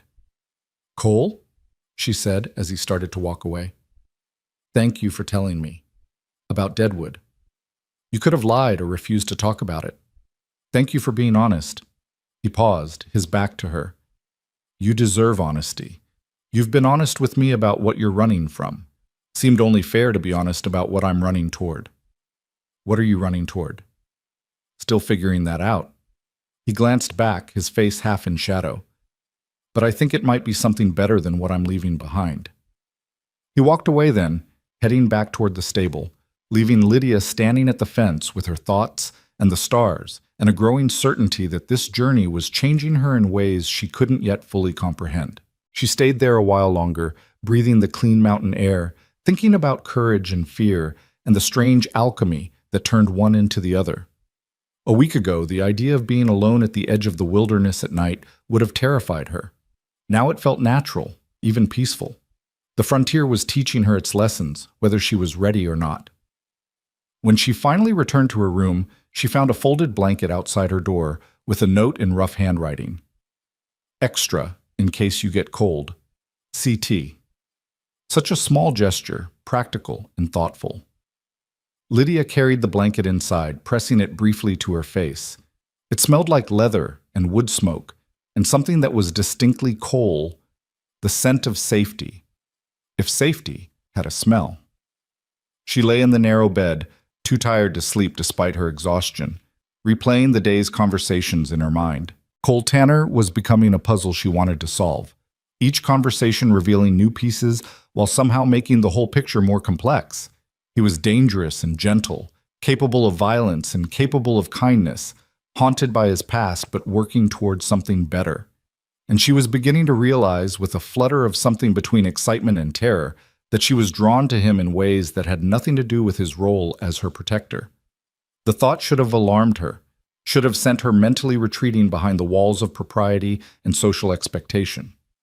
Instead, Lydia found herself wondering what it would be like to be seen by him, really seen, not as a responsibility or a debt, but as a woman he chose to notice. Dangerous thoughts for a woman traveling alone with a man she'd known less than a week. Dangerous thoughts for someone who'd spent her whole life having her desires dismissed or redirected. But maybe, Lydia thought as sleep finally pulled her under, danger was exactly what she needed. Maybe safety had been the real trap all along. Morning brought the sound of rain again, though lighter this time, more mist than downpour. Cole was waiting in the dining hall with coffee and a serious expression that suggested the day ahead wouldn't be easy. Weather's moving in for real this time, he said without preamble. We need to make serious miles today and tomorrow. After that, we're in the high passes, and rain up there means something different than rain down here. What does it mean? Cold. Potentially dangerous cold. The passes can get snow even in summer if conditions are right. He studied her face. I'm not trying to scare you, just preparing you. The next week is going to test everything you've learned so far. They left Fort Bridger in the rain, pushing northwest toward the mountains that were now visible as massive shadows through the mist. The trail climbed steadily, the vegetation changing as they gained altitude. Sagebrush gave way to juniper, juniper to pine. The air grew thinner, making Duchess breathe harder on the inclines. By midday, they were high enough to look back and see the valley spread below them like a map. The rain had stopped, leaving everything dripping and fresh. Ahead, the mountains rose in ranks. First foothills, then higher peaks, and finally the snow-capped giants that marked the spine of the continent. "We'll cross through South Pass," Cole explained during a brief rest. "It's the easiest route, which is why it's also the most traveled. But easy is relative. We're still talking about mountain passes and uncertain weather with limited shelter. You've done this before? 3 times. Twice with wagon trains, once solo. It's never the same trip twice. Mountains are moody. What's clear one day can be lethal the next." They pushed on through the afternoon, climbing steadily. Lydia's lungs burned with the altitude, and she found herself breathing hard even during the slower stretches. Cole noticed, of course, and adjusted their pace accordingly. "Take small breaths," he instructed. "Air's thinner up here. Your body needs time to adjust." As evening approached, they reached a sheltered spot beneath a rock overhang that offered protection from wind and weather. Cole declared it good enough for camp, and they set about the now familiar routine of caring for horses, gathering firewood, and preparing a simple meal. The temperature dropped fast after sunset, plummeting from comfortable to cold in what felt like minutes. Lydia huddled close to the fire, wrapped in both blankets, and still felt the chill seeping into her bones. "Come here," Cole said quietly. When she looked at him questioningly, he gestured to the space beside him, where he'd arranged the saddles as a windbreak. "Body heat works better than blankets. I won't touch you inappropriately, but I also won't let you freeze because of propriety." Lydia hesitated for only a moment before moving to sit beside him. He arranged the blankets around both of them, creating a cocoon of shared warmth. The intimacy of it was undeniable. His shoulder against hers, his breath visible in the cold air, the solid presence of him close enough to feel his heartbeat. "Better?" he asked. "Much." And it was. The cold receded, pushed back by the simple miracle of shared body heat. "Thank you." They sat in silence for a while, watching the fire and the stars beyond it. The night was so clear that the Milky Way looked like a river of light overhead. Somewhere in the darkness, an owl called and another answered. "Can I ask you something?" Lydia said into the quiet. "You're going to anyway." She smiled at the familiar response. "Why did you really take this job? And don't say because you owed my father. There must have been other ways to pay that debt." Cole was quiet long enough that she thought he might not answer. The fire crackled, sending sparks spiraling upward. When he finally spoke, his voice was low and thoughtful. "Because your father said his daughter was brave enough to choose an uncertain future over a certain cage. He said you reminded him of someone. Didn't say who, but I got the sense it was someone he'd loved and lost." Cole shifted slightly, adjusting the blanket around them. "And because I understood what it meant to need escape, to feel like the life everyone expected you to live was slowly suffocating you." "You felt that way? About what people expected?" "Still do sometimes. There's this weight of reputation, of who people think you are versus who you actually are. They see the gun, the scars, hear the stories, half of them exaggerated or outright false, and they decide they know you, decide you're dangerous or violent or whatever fits their narrative." He paused. "But you didn't do that. Even after learning about Deadwood, you looked at me and saw, I don't know, something other than the story." "I saw you," Lydia said simply. "The man who gives me his blanket when he thinks I'm cold. The man who taught me to ride properly because he didn't want me in pain. The man who's patient with my questions even when they're probably annoying. They're not annoying. Even when I ask why the sky is bluer here than in Boston." He smiled. She could hear it in his voice. "Even then, though for the record it's because there's less moisture and pollution in the air. The atmosphere scatters light differently." "See? Patient." Lydia leaned slightly closer, drawn by the warmth and the moment and something deeper she didn't want to examine too closely. "Cole, can I tell you something?" "Always." "I'm not afraid anymore. Of the journey, I mean. There are moments, like the river crossing or the storm, where I'm terrified in the moment. But the overall fear I started with, that sense that I'd made a terrible mistake, it's gone." She took a breath. "You did that. Made me feel capable instead of helpless. Made me believe I could actually survive this. You would have been fine without me, Cole said, but his voice had gone rough. You're stronger than you think. Maybe. But I wouldn't have discovered that without someone believing it first. She turned to look at him, their faces suddenly close in the firelight. So thank you. For seeing strength when I could only see fear. Cole held her gaze, and in his blue eyes she saw something that made her breath catch. Not just recognition or respect, but something warmer, something that echoed the flutter in her own chest. The space between them felt charged, weighted with possibility. Lydia, he said, her name rough on his tongue, stripped of the formal Miss Monroe for the first time. Thunder rolled across the mountains, cutting off whatever he'd been about to say. They both looked up to see lightning flickering in the distance, illuminating massive clouds building over the peaks. Another storm, Cole said, the moment broken. But his voice was shaken, and when he pulled the blankets tighter around them, his hand lingered a moment longer than necessary on her shoulder. The storm hit an hour later with a fury that made the previous one look gentle. Lightning turned night into day, thunder shook the ground, and rain fell in sheets so thick it was like standing behind a waterfall. Their rock overhang provided some shelter, but wind drove the rain sideways, soaking them despite the protection. Cole pulled Lydia back against his chest, wrapping both arms and all their blankets around them, his body a shield between her and the worst of the weather. She could feel his heart hammering, his breath warm against her hair, his strength surrounding her like armor. I've got you, he said against her ear, barely audible over the storm's roar. You're safe. I promise you're safe. And despite the lightning and thunder and the violence of nature unleashed, Lydia believed him. Because in Cole's arms, with his steady voice and steadier heart, she felt safer than she'd ever felt in her carefully protected Boston life. The storm raged until past midnight, finally spending itself in a last fury of wind and rain before moving east. When silence finally returned, broken only by dripping water and the horses' nervous movements, neither Cole nor Lydia moved from their tangled shelter. You all right? He asked eventually. Yes. Lydia's voice was muffled against his chest. Are you? Yeah? His arms loosened slightly but didn't release her. That was intense. They're going to keep coming, aren't they? The storms. Probably. Weather's unstable in the mountains. We just have to stay alert and find shelter when we can. He finally pulled back, though his hands remained on her shoulders. You did good. Didn't panic. Because you were here. The words came out more honest than she'd intended, raw with an emotion she wasn't ready to name.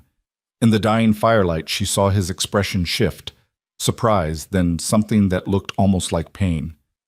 Lydia, I need you to understand something. I'm your escort, your protector. There's a line between that and anything else, a line I shouldn't cross. Who decided where that line is? Every rule of decent behavior, your father's trust, my own sense of honor. But even as he said it, his hands remained on her shoulders, his thumbs moving in small circles against the blanket. You're under my protection. That means certain things are off limits no matter what He stopped abruptly. No matter what you what. Lydia's heart was racing now, pounding so hard she was certain he could feel it. Cole met her eyes, and in them she saw a war between duty and desire, between the man he was trying to be and the man he actually was. No matter what I might want, he finished quietly. The confession hung between them, trembling with implications. Lydia felt something unlock in her chest, a door opening onto possibilities she'd barely let herself imagine. And what if what you want is the same thing I want? She whispered. Then we're both in trouble. But he didn't move away. Instead, impossibly, he leaned closer, his forehead coming to rest against hers. Because I'm supposed to deliver you safely to Oregon, not what? Not fall for you somewhere between Wyoming and wherever we're standing now. The words hit like lightning, illuminating everything. Lydia's hand came up to rest on his chest, feeling his heart racing beneath her palm. Cole, don't, he said roughly. Don't say anything that makes this harder. Please. But Lydia had spent her entire life not saying things that needed to be said, swallowing words to keep peace or preserve propriety. She was done with that version of herself. "I don't want Oregon anymore," she said clearly. "I want this. I want you. I want the freedom to choose something real instead of safe." Cole closed his eyes, and she felt him shudder. "You don't know what you're saying." "I know exactly what I'm saying. For the first time in my life, I know exactly what I want." She felt bold and terrified and completely certain all at once. "The question is whether you're brave enough to want it too."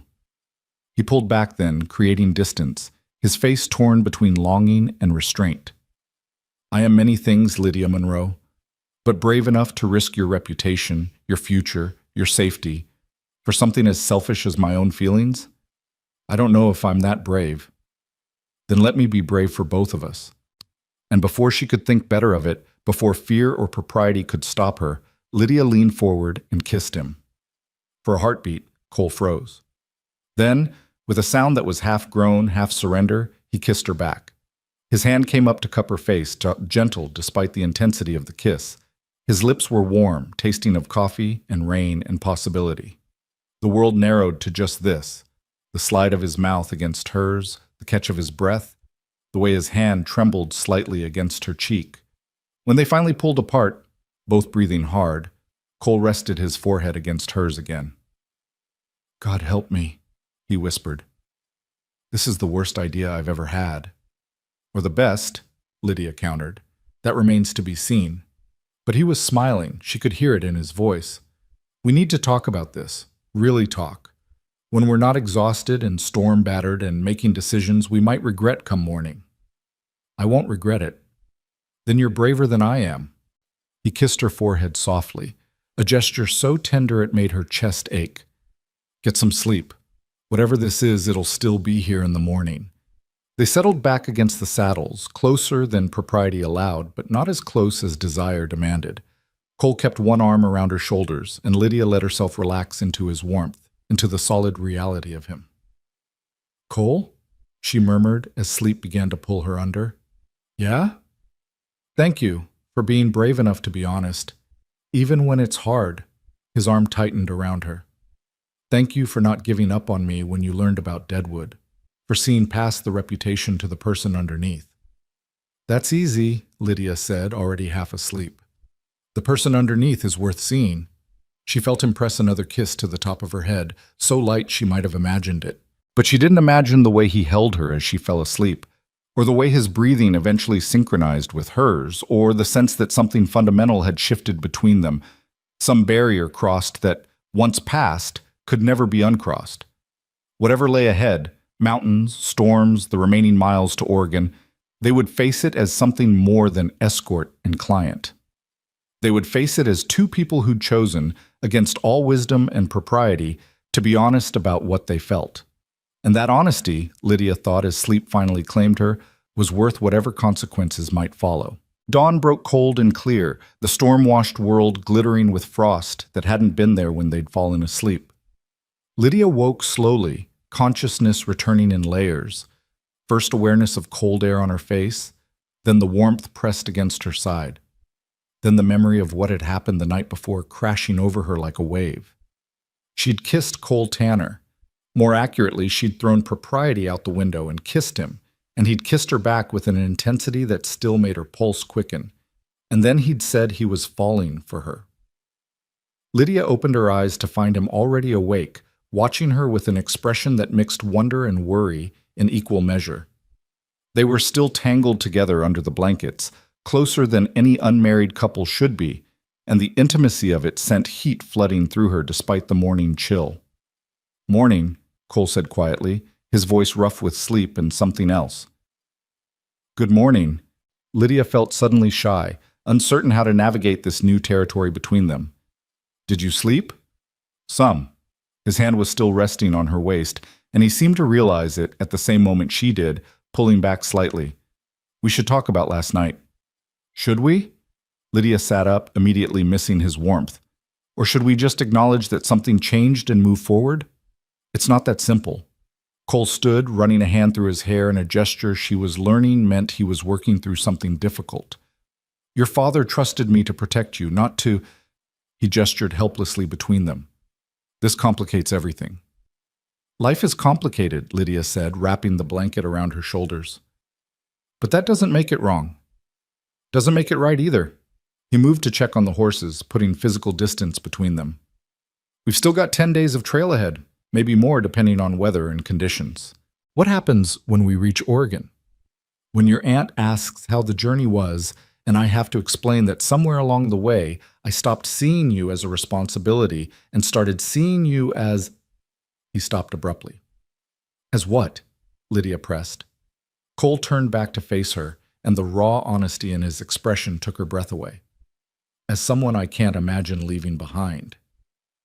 The confession hung in the cold morning air, weighted with implications neither of them was quite ready to examine. Before Lydia could respond, Cole continued, his tone shifting to something more practical, as if retreating into logistics was safer than dealing with emotions. We need to cover serious ground today. The pass is still 2 days out, and I want us through it before the next weather system moves in.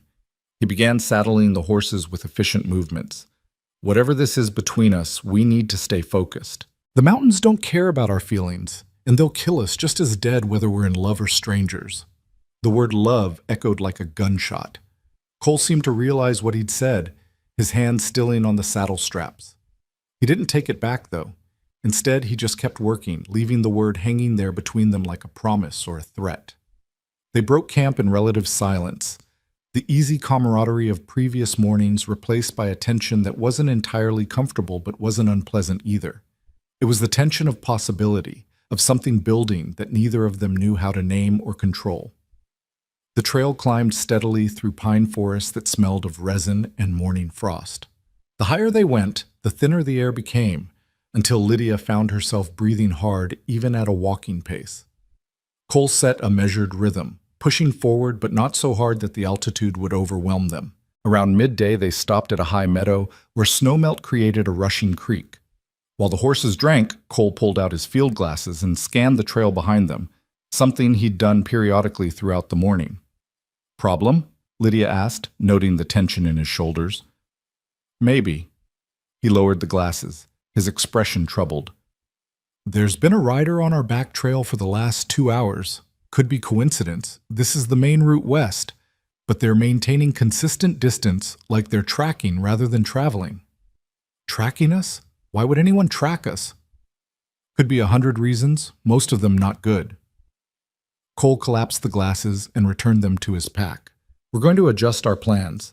There's an alternate route through a side canyon, rougher trail, but more defensible. If someone's following with bad intent, I'd rather face them on ground I choose. Fear curled in Lydia's stomach. You think it's the men from before? The ones trying to extort travelers? Doubt it. They work the lowlands where there's more traffic. This is something else. He helped her back onto Duchess, his hand lingering a moment on her leg. Stay close to me. If I tell you to run, you run, and you don't look back. Understood? I'm not leaving you to face danger alone. Lydia, Cole's voice was sharp with worry. If something happens to me, you need to get to safety. Follow the creek down valley. It'll lead you to a settlement eventually. You've got supplies. You know how to handle a horse. Promise me you'll run if I tell you to. No. Lydia met his eyes steadily. I spent my whole life running from things. Expectations, confrontation, difficult truths. I'm done running. Whatever comes, we face it together. Cole looked like he wanted to argue, but something in her expression stopped him. You're going to make me gray before my time, he muttered, but there was grudging respect in his voice. They turned off the main trail onto a narrow path that wound through dense forest.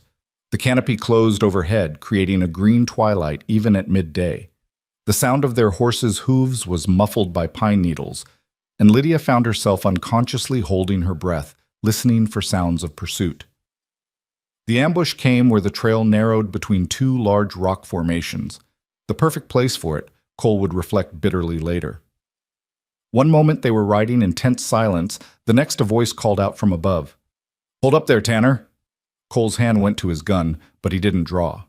Lydia followed his gaze up to the rocks, where a man stood with a rifle pointed directly at them. He was maybe 40, with a face like weathered leather and a scar that ran from his left eye to his jaw, pulling his mouth into a permanent sneer. Parker.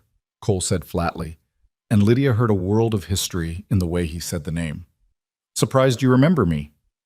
The man, Harker, smiled, but it was the smile of a predator. Course, I guess a man remembers the family of someone he killed. Your brother drew first, Cole said, his voice carefully neutral. Marshall ruled it self-defense. Marshall wasn't family. Harker's rifle didn't waver. My brother might have been a fool, but he was my blood. You took that from me. He made his choice, Cole replied. Same as I made mine. If you're here for revenge, let's get it done. But the woman's not part of this. Let her go. Oh, she's very much part of this. Harker's eyes flicked to Lydia with an expression that made her skin crawl. See, killing you quick would be a mercy, but making you watch someone you care about get hurt? That's suffering. That's justice. Before Cole could respond, two more men emerged from the rocks, younger, harder, with the look of hired guns. One moved to flank them from the left, the other from the right, creating a triangle of threat with no good escape route. You've been planning this, Cole said, his voice still admirably calm despite the situation. Following us from Fort Bridger? Before that, got word you were escorting some rich man's daughter west. Figured you'd come this way eventually. Harker's smile widened. Been real patient, Tanner. Been thinking about this moment for 3 years. 3 years is a long time to nurse a grudge. 3 years is nothing compared to the rest of my brother's life he didn't get to live.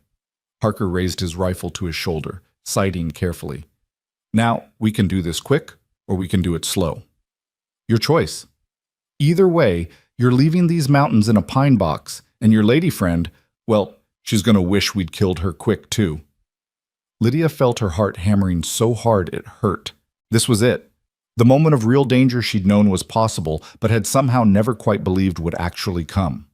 They were outnumbered and outgunned, trapped in a killing ground with a man motivated by revenge and the hired guns backing him up.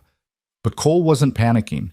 She could see him calculating, assessing angles and distances with the same focused intensity he brought to reading weather or evaluating trail conditions. And she remembered what he'd said about survival, that it wasn't about being unafraid, but about acting despite the fear.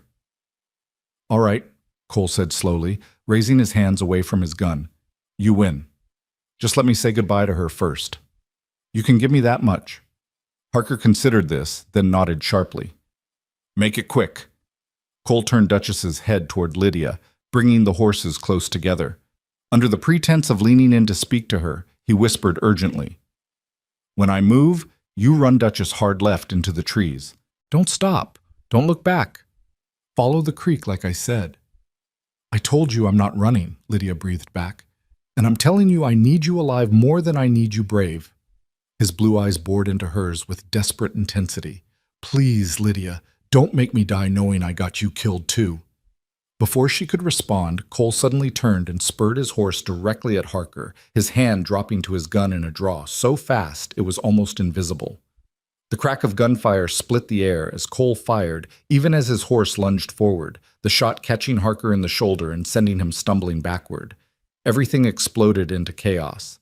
The two hired guns opened fire, bullets whining past Lydia's head. Cole's horse crashed into the rocks where Harker had been standing, forcing the wounded man to scramble aside. Duchess, trained for trail work but not combat, reared in terror. And Lydia, who'd spent her entire life being told she was delicate and needed protection, made a choice. Instead of running, she yanked hard on Duchess's reins, bringing the panicking horse under control through sheer force of will.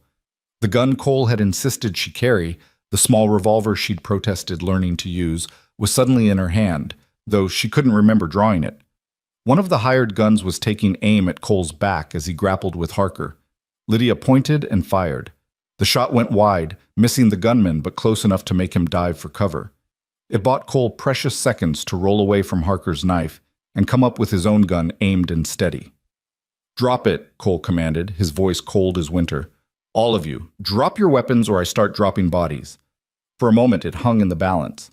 Then the hired gun Lydia had shot at slowly lowered his rifle. The other one followed suit. Harker, bleeding from his shoulder and now with Cole's gun pointed at his head, had no choice but to comply. Lydia, Cole said, not taking his eyes off the three men. Pick up those rifles, carefully. If anyone so much as twitches wrong, I want you to run. I told you, she started. I know what you told me.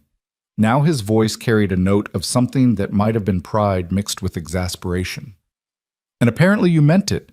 Now please, do what I'm asking. Lydia dismounted on shaking legs and collected the discarded rifles, keeping well clear of the three men. Up close, she could see fear replacing the predatory confidence they'd worn earlier. Facing an armed woman and a man with Cole's reputation had apparently adjusted their risk assessment. Here's how this is going to work, Cole said, his gun never wavering. You three are going to walk north, away from the trail. You're going to keep walking until you hit the railroad, then you're going to get on a train heading east and never come back to this territory. Because if I see any of you again, I won't give you the chance to drop your weapons. I'll just shoot. Clear? My shoulder, Harker started. Will heal or won't. Not my concern. Cole's voice was ice. Your brother made a choice 3 years ago. Today you made yours. The only reason you're alive right now is because I don't want to kill you in front of the woman I love. But that mercy has limits. Test me again and you'll find them. Lydia's heart stuttered at the words, woman I love, said so calmly in the middle of this standoff, as if they were a simple fact rather than a confession that changed everything. Harker looked between Cole and Lydia, seemed to see something in their faces that convinced him, and nodded slowly. You've made an enemy today, Tanner. I've had enemies before. Most of them are dead. Cole gestured with his gun. Walk! Now! The three men turned and began walking north, Harker clutching his bleeding shoulder, the two hired guns supporting him. Cole kept his gun trained on them until they disappeared into the trees, only then allowing himself to lower it with a shaking hand. Are you all right? He asked, turning to Lydia. Did they hurt you? Did any bullets? I'm fine, Lydia managed, though she was trembling so hard she could barely stand. Cole, I shot at someone. I actually pulled the trigger and you saved my life. He closed the distance between them in 3 strides and pulled her into his arms, gun still in one hand, the other wrapped around her as if he'd never let go. That man had a clear shot at my back. If you hadn't fired when you did, but I told you to run, he said against her hair, his voice rough. I gave you an out and you didn't take it. You could have been killed. So could you. Lydia pulled back enough to look at his face. I told you I was done running. I meant it. Cole looked at her with an expression so intense it made her breath catch. Wonder and fear and something deeper, something that felt like recognition. Who are you? He asked softly. Boston finishing schools don't produce women who stand their ground in gunfights. Maybe they do, Lydia replied, when the women are given the chance to discover what they're capable of. He kissed her then, hard and desperate, tasting of fear and relief and the particular madness that comes from surviving when death was reaching for you. When they finally broke apart, both were breathing hard, and Cole rested his forehead against hers. We need to move, he said finally. Harker might come back with reinforcements or decide that a bullet in the back is worth risking my gun. Either way, we can't stay here. They mounted quickly, Cole keeping his rifle across his saddle and his eyes constantly scanning the trees around them. Lydia found her own hand resting on the small revolver at her waist, no longer seeing it as a foreign object, but as a tool she now knew she could use if necessary. They rode hard for the rest of the afternoon, leaving the ambush site far behind and pushing higher into the mountains. The trail grew steeper and more treacherous, requiring all their concentration just to keep the horses safe on the narrow path. Several times they had to dismount and lead the animals across sections where a single misstep would mean a fatal fall. By the time they made camp that evening, in a sheltered spot well off the trail, with clear sight lines in all directions, both were exhausted in body and spirit. Cole built a small fire, just enough for warmth and coffee, and they sat close together as darkness settled over the mountains. Tell me about Harker's brother, Lydia said into the quiet. What really happened in Deadwood? Cole was silent for a long moment, staring into the flames. His name was Jack Harker. He was young, maybe 21, and convinced he was a faster draw than he actually was. He and 2 friends had jumped my gold claim, and when I called them on it, Jack decided to make a name for himself by gunning down the man who stood up to them. And you killed him. I did. He cleared leather first. There were witnesses who testified to that. But I was faster. By the time his gun was level, he already had my bullet in him. Cole's voice was flat, reporting facts without emotion. His friends ran. Jack died in the street. The marshal investigated, ruled it justified, and that should have been the end of it. But family doesn't let things go, Lydia observed. Family rarely does. And in Harker's case, he couldn't accept that his brother made a stupid choice and paid for it. Easier to blame me than to admit Jack was young and foolish and got himself killed through his own arrogance. He looked at her directly. I don't regret defending myself, but I do regret that it was necessary. Every man I've killed stays with me. I see their faces sometimes, late at night. Wonder what they might have become if they'd made different choices. That's what makes you different from men like Harker, Lydia said quietly. You carry the weight of it. You don't celebrate death, even when it's justified. Doesn't make me a good man. No, Lydia agreed.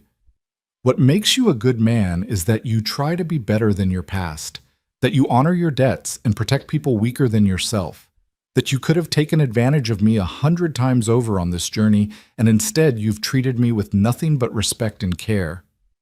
Cole reached out and took her hand, threading their fingers together. You make me want to be the man you see when you look at me. That's a heavy responsibility.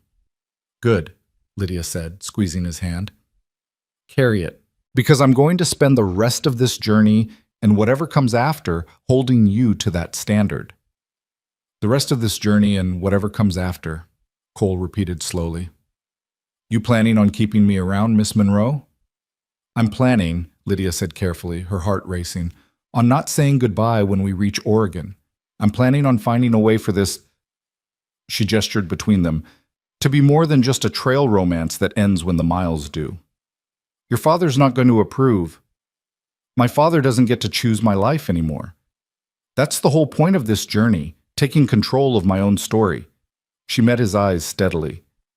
The question is whether you want to be part of that story, or if I'm just a job that ends when I'm safely delivered to my aunt. Cole pulled her closer, until she was tucked against his side, his arms solid around her shoulders. I already told you, somewhere along this trail, I stopped seeing you as a responsibility. You're not a job, Lydia. He struggled for words. You're the first thing that's felt like home in longer than I can remember. Then come home with me, Lydia said, to wherever I end up, because I meant what I said. I don't want Oregon anymore. I want freedom, and I want to write, and I want you, in whatever order those things arrange themselves. They sat in silence for a while, both processing the enormity of what they were agreeing to. This wasn't a casual trail flirtation, easily forgotten when the journey ended. This was two people choosing each other despite all the practical reasons they shouldn't, despite the complications and uncertainties ahead. We should get some sleep, Cole finally said. We're still 2 days from the pass, and after what happened today, I want to be through it as fast as possible.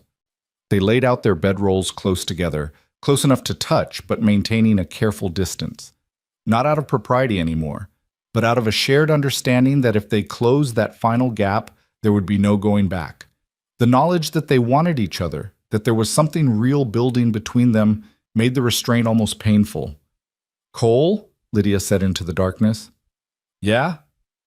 Thank you for not dying today. She heard him huff a quiet laugh. Thank you for not running. Even though I'm still half angry, you didn't. Get used to it. I'm going to spend the rest of our time together, not doing what you tell me to. Rest of our time together, Cole repeated, and she could hear the smile in his voice. I like the sound of that.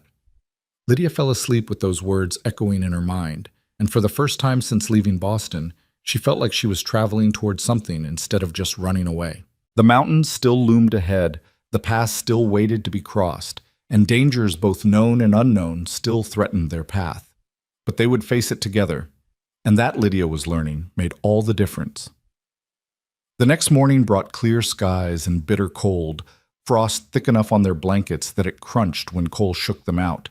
They ate a quick breakfast of jerky and hardtack, both of them eager to put more distance between themselves and the ambush site.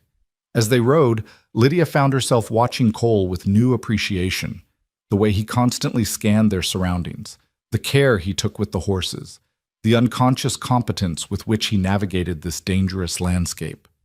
This was a man who'd survived through skill and awareness, who'd learned from hard experience what it took to stay alive in unforgiving country, and he'd chosen to use those skills to protect her. Not because he had to, but because he wanted to. Because somewhere along the trail, she'd stopped being a job and become someone worth protecting, not for money, but for herself. "What are you thinking about?" Cole asked, catching her staring. "You," Lydia admitted. "How you're nothing like what I expected when I started this journey. Better or worse?" "Different. Real." She guided Duchess around a fallen log. "The men I knew in Boston were all performance, saying the right things, wearing the right clothes, presenting carefully crafted versions of themselves that bore little resemblance to who they actually were. But you're just yourself. Honest about your past, honest about your limitations, honest about what you feel." "Dishonesty's too much work," Cole said. "Takes energy to maintain a lie. Energy better spent on staying alive and figuring out what actually matters." "And what actually matters?" He glanced back at her, his blue eyes serious. "Loyalty. Competence. Kindness when you can afford it, and strength when you can't. And," he paused, "finding someone who sees you for who you are and chooses you anyway." The words landed in Lydia's chest like a gift, precious and unexpected. "I choose you," she said simply. "Whatever comes after Oregon, whatever obstacles we face, I choose you." "Then I guess we're both choosing something terrifying and wonderful," Cole replied. "And if we survive the next 2 days, we'll figure out what that actually means in practice." "When we survive," Lydia corrected. "Not if. When." Cole smiled, and in that smile she saw belief. In her strength, in their future. In the possibility that two people from completely different worlds could find something worth fighting for in each other. They climbed higher into the mountains, leaving the ambush and its violence behind, riding toward the pass and whatever waited beyond. And with each mile, Lydia felt the certainty growing that she wasn't just crossing the continent anymore. She was crossing into a completely new life, one she was choosing for herself with eyes wide open and heart completely, terrifyingly full. The pass itself was a narrow gap between towering peaks, the trail winding through rock formations that seemed to have been carved by giants. Wind howled through the channel with a voice that sounded almost human, and the temperature dropped so low that their breath froze in the air before them. Lydia had thought she understood cold after the storms, but this was different. A bone-deep chill that no amount of layers could fully defeat. "Almost through," Cole called back to her, his voice barely audible over the wind. "Another 2 hours and we'll be on the downslope. Western side is gentler, warmer." Lydia nodded, not trusting her frozen lips to form words. Every muscle in her body ached from the cold and the tension of guiding Duchess along the treacherous path. One wrong step here, and horse and rider would plummet hundreds of feet onto rocks that would show no mercy. But they kept moving, because stopping in the pass meant freezing, and freezing meant dying. It was that simple, that brutal. The frontier had taught Lydia many lessons, but perhaps the most important was this. Survival required forward motion, even when every instinct screamed to stop and rest. When they finally emerged from the pass onto the western slope, the change was immediate and miraculous. The wind died to a whisper. The temperature rose by what felt like 20 degrees, and suddenly they could see for miles. Rolling foothills descending toward distant valleys, the promise of easier country ahead. Cole pulled up and turned to look at her, and what Lydia saw in his face made her chest tight. Pride, relief, and something deeper, something that looked like wonder. "You made it," he said, "through the hardest part of the journey. Most people break somewhere in those mountains. You didn't even bend." "I had a good teacher," Lydia managed through chattering teeth. "No." Cole dismounted and came to help her down from Duchess, his hands steadying her when her legs nearly buckled from exhaustion. "This was all you, the strength, the determination, the refusal to quit. I just showed you the trail. You're the one who walked it." They made camp in a sheltered spot where pine trees broke the wind and a small creek provided fresh water. Cole built a proper fire, the first in days, and the heat of it felt like a benediction. Lydia sat as close as she dared, letting warmth seep back into her frozen extremities, while Cole tended the horses with his usual thorough care. When he finally joined her by the fire, they sat in companionable silence for a long while, both processing what they'd accomplished. The past was behind them. The worst of the journey was over. Ahead lay easier miles and the eventual arrival in Oregon, in the life Lydia had been traveling toward for weeks now. Except that life no longer felt like the destination it once had. "What happens now?" Lydia asked quietly. "When we reach Oregon and my aunt's boarding house? When you've fulfilled your obligation to my father?" Cole poked at the fire with a stick, sending sparks spiraling upward into the darkening sky. "That depends on you, on what you want." "I want to write," Lydia said. "Real things, important things, stories about women's lives and the injustices we face and the strength we're not given credit for.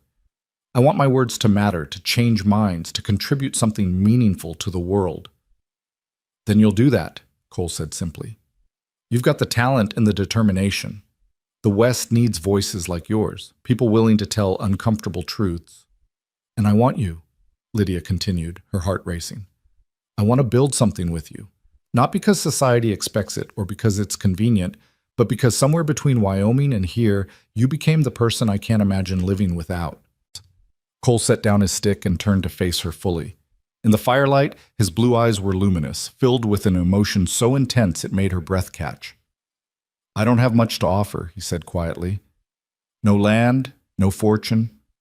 Just whatever wages I can earn, and the clothes on my back.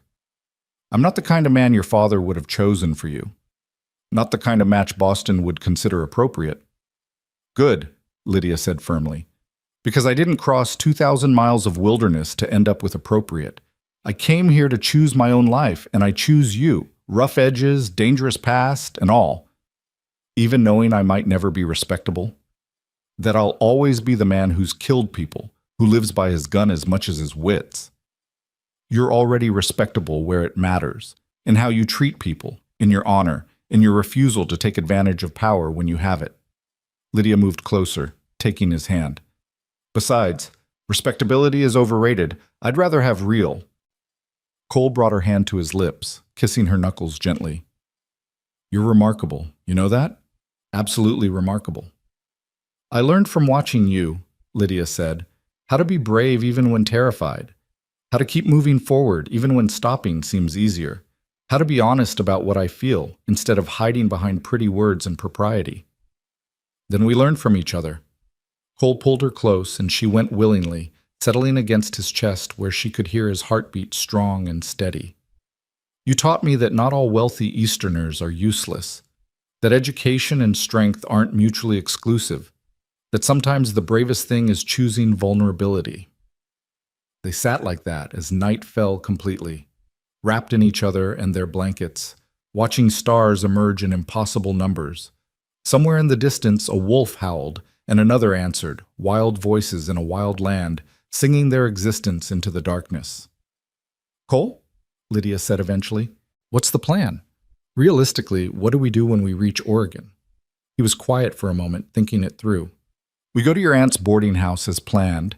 You get settled, meet her, see if Oregon is actually what you hoped it would be. I'll find work in the area. There's always need for good hands, especially ones who know the mountains. We'll court properly. Give ourselves time to be sure this isn't just trail romance that fades when real life returns." "And if real life doesn't change how we feel?" Cole's arm tightened around her. "Then we figure out our next steps together. Maybe I save enough to buy some land, start a small ranch.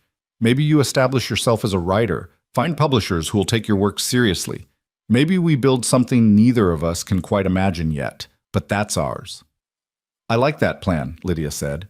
"It's practical, but still leaves room for possibility. That's frontier living in a nutshell. Practical plans and impossible possibilities." He kissed the top of her head.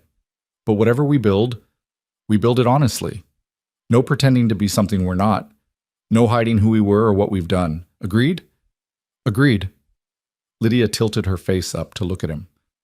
"Though I should warn you, I'm going to write about this journey. About what I learned, what I experienced, what changed in me. You'll probably end up in those pages. Will I be the dashing hero or the rough cowboy with questionable past?" "Both," Lydia said. "The truth is usually both. You'll be the man who showed me I was stronger than I knew. but also the man carrying his own scars and doubts. The complicated real person instead of a cardboard character. Fair enough. Cole stood, offering her his hand. Come on, let's get some actual sleep. Tomorrow we start the descent, and I want to make the Green River settlement by tomorrow night. There's a proper town there, real beds, and I can send a telegram to your father letting him know you're safe. They settled into their bedrolls, closer than they'd been sleeping before, fingers intertwined in the space between them. It was intimate without being improper, a promise of closeness while still maintaining the boundaries that mattered. Lydia? Cole said into the darkness. Yes? Thank you for not running. At the ambush, I mean. I know I told you to, but... He paused. The fact that you stayed, that you fought beside me instead of leaving me to face it alone, that meant something, means something. We're partners now, Lydia said simply. Partners don't abandon each other when things get dangerous. That's the whole point. She felt him squeeze her hand, and they fell asleep like that, connected by touch and choice.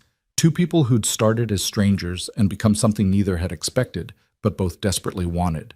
The descent into the Green River Valley took a day and a half of steady riding through increasingly gentle country. The mountains gave way to foothills, the pine forests to mixed woodland, and finally to rolling grassland that reminded Lydia of the journey's beginning, though everything else had changed. She'd changed. The woman riding into Green River Settlement bore little resemblance to the proper Boston lady who'd stepped off the stage in Wyoming. That woman had been afraid of her own strength, uncertain of her capabilities, convinced that survival required protection from others. This woman knew she could face dangerous water crossings and mountain storms and armed ambushes. This woman had discovered reserves of courage she hadn't known existed, and she'd fallen in love with a cowboy who'd been paid to protect her, but had ended up showing her how to protect herself. Green River was bigger than Fort Bridger, an actual town with a main street, several stores, a church, and two competing hotels. Cole secured rooms at the better of the two. Separate rooms this time, with proper doors and locks, maintaining the appearance of propriety even as everyone could see the way they looked at each other. I'll send that telegram to your father, Cole said as they stood in the hotel lobby. Let him know you're safe, and we should reach Oregon in 4 or 5 days, weather permitting. Tell him I'm well, Lydia said, and thank him for choosing you. Make sure you tell him that his choice of Escort was exactly right. Cole nodded, something complicated moving across his face. I'll tell him. While he was at the telegraph office, Lydia took the opportunity to actually bathe for the first time in over a week, washing away layers of trail dust and discovering new freckles from the relentless sun.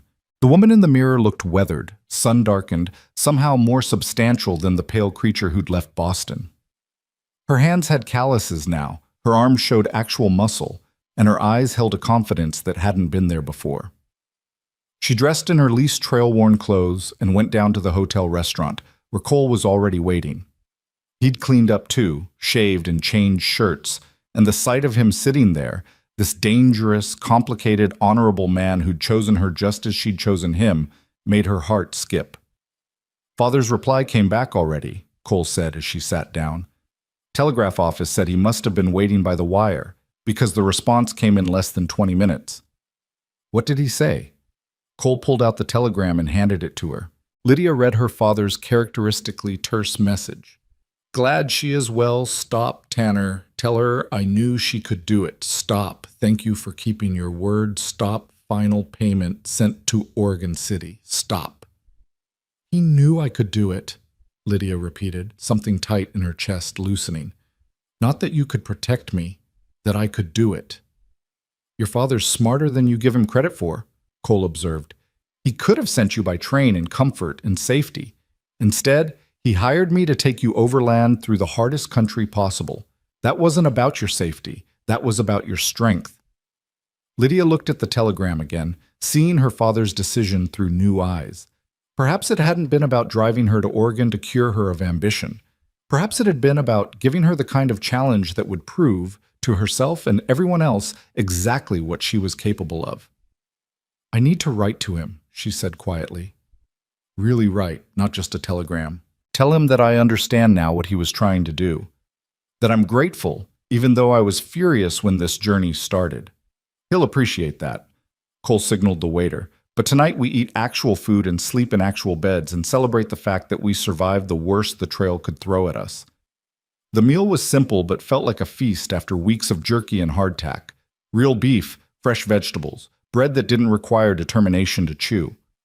They ate slowly, talking about inconsequential things, both of them relaxing in a way they hadn't been able to for days. After dinner, they walked the town's main street as evening settled in. Green River was quiet, peaceful, the kind of frontier town that was transitioning from rough settlement to established community. It gave Lydia hope that civilization and wildness could coexist, that she wouldn't have to choose between the intellectual life she craved and the freedom she'd discovered.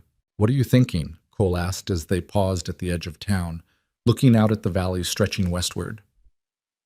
"That I'm not afraid anymore," Lydia said. "Of the future, of making wrong choices, of being too much or not enough. This journey taught me that I'm capable of more than I imagined. Whatever comes next, I can handle it." "Yes," Cole agreed, "you can. But you don't have to handle it alone. That's what I'm trying to tell you. You've got me now if you want me. Not because you need protection, but because we're better together than separate." Lydia turned to face him fully. This man who'd started as a hired escort and become her partner, her teacher, her choice. "Then ask me properly," she said. "Right now, under these stars in this wild place. Ask me what you've been working up to asking since the storm." Cole took her hands in his, and in the twilight she could see nervousness mixing with certainty in his expression. "I don't have a ring. Don't have land or money saved. All I've got is my skills, my word, and a heart that's completely, terrifyingly yours." "That's more than enough," Lydia said softly. "Lydia Monroe," Cole continued, his voice steady despite the emotion in his eyes. "I was paid to escort you west. Somewhere along the trail, I lost count of the miles and found something worth more than any wage. Will you marry me? Will you build a life with a man who's more comfortable on horseback than in parlors, who's got a dangerous past and an uncertain future, but who will spend every day trying to be worthy of your choice?"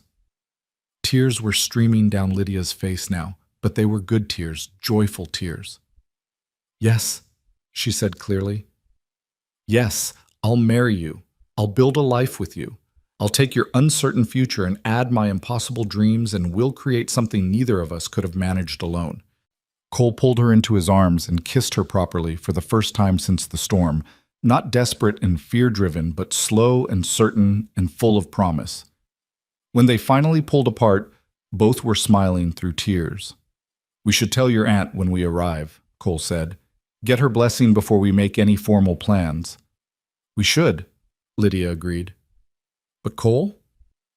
I don't need her blessing or my father's permission. I need you, and I need the freedom to choose my own path. Everything else is just details." They made the final stretch to Oregon City in 4 days of easy riding through beautiful country. The weather held clear and warm, the trail was well maintained, and they rode together in the comfortable intimacy of two people who'd chosen each other and were certain of that choice. Lydia used the riding time to mentally compose the letter she'd write to her father, explaining that she'd fallen in love with his hired escort, that she was going to marry a man with no fortune or prestigious family name, but that she'd never been more certain of anything in her life. She'd tell him that the journey he'd forced on her had given her exactly what she needed, just not in the way he'd expected. And she'd thank him for choosing Cole Tanner, for seeing something in a desperate 17-year-old that others had missed, for being the kind of man who gave second chances and then trusted people to deserve them. Catherine Morrison's boarding house was exactly as Lydia had hoped, a sprawling 2-story building on a tree-lined street, painted cheerful yellow with white trim and flower boxes in every window. When they rode up, a woman in her 50s with silver-streaked hair and Lydia's own gray eyes came down the front steps with her arms already opening. "Lydia? Good Lord, look at you!" Aunt Catherine caught her in a fierce hug the moment she dismounted. "You look like you've been through a war." "More like a mountain range," Lydia laughed. "Aunt Catherine, this is Cole Tanner. He's the guide Father hired to escort me west." "The guide who's looking at you like you hung the moon," Catherine said shrewdly, shaking Cole's hand with a grip that made him blink. "Welcome, Mr. Tanner. Any man who brings my niece through the Rockies in one piece deserves a proper meal and a comfortable bed." Actually, Lydia said, taking a deep breath, Cole is more than my guide. We're getting married. Catherine's eyebrows rose, but her expression was more intrigued than shocked. Are you now? That was fast work. 2,000 miles gives you time to get to know someone, Cole said quietly, and your niece is the kind of woman worth knowing. She is indeed. Catherine studied them both with sharp eyes that missed nothing. Come inside. We'll get you settled, fed, and then you'll tell me everything.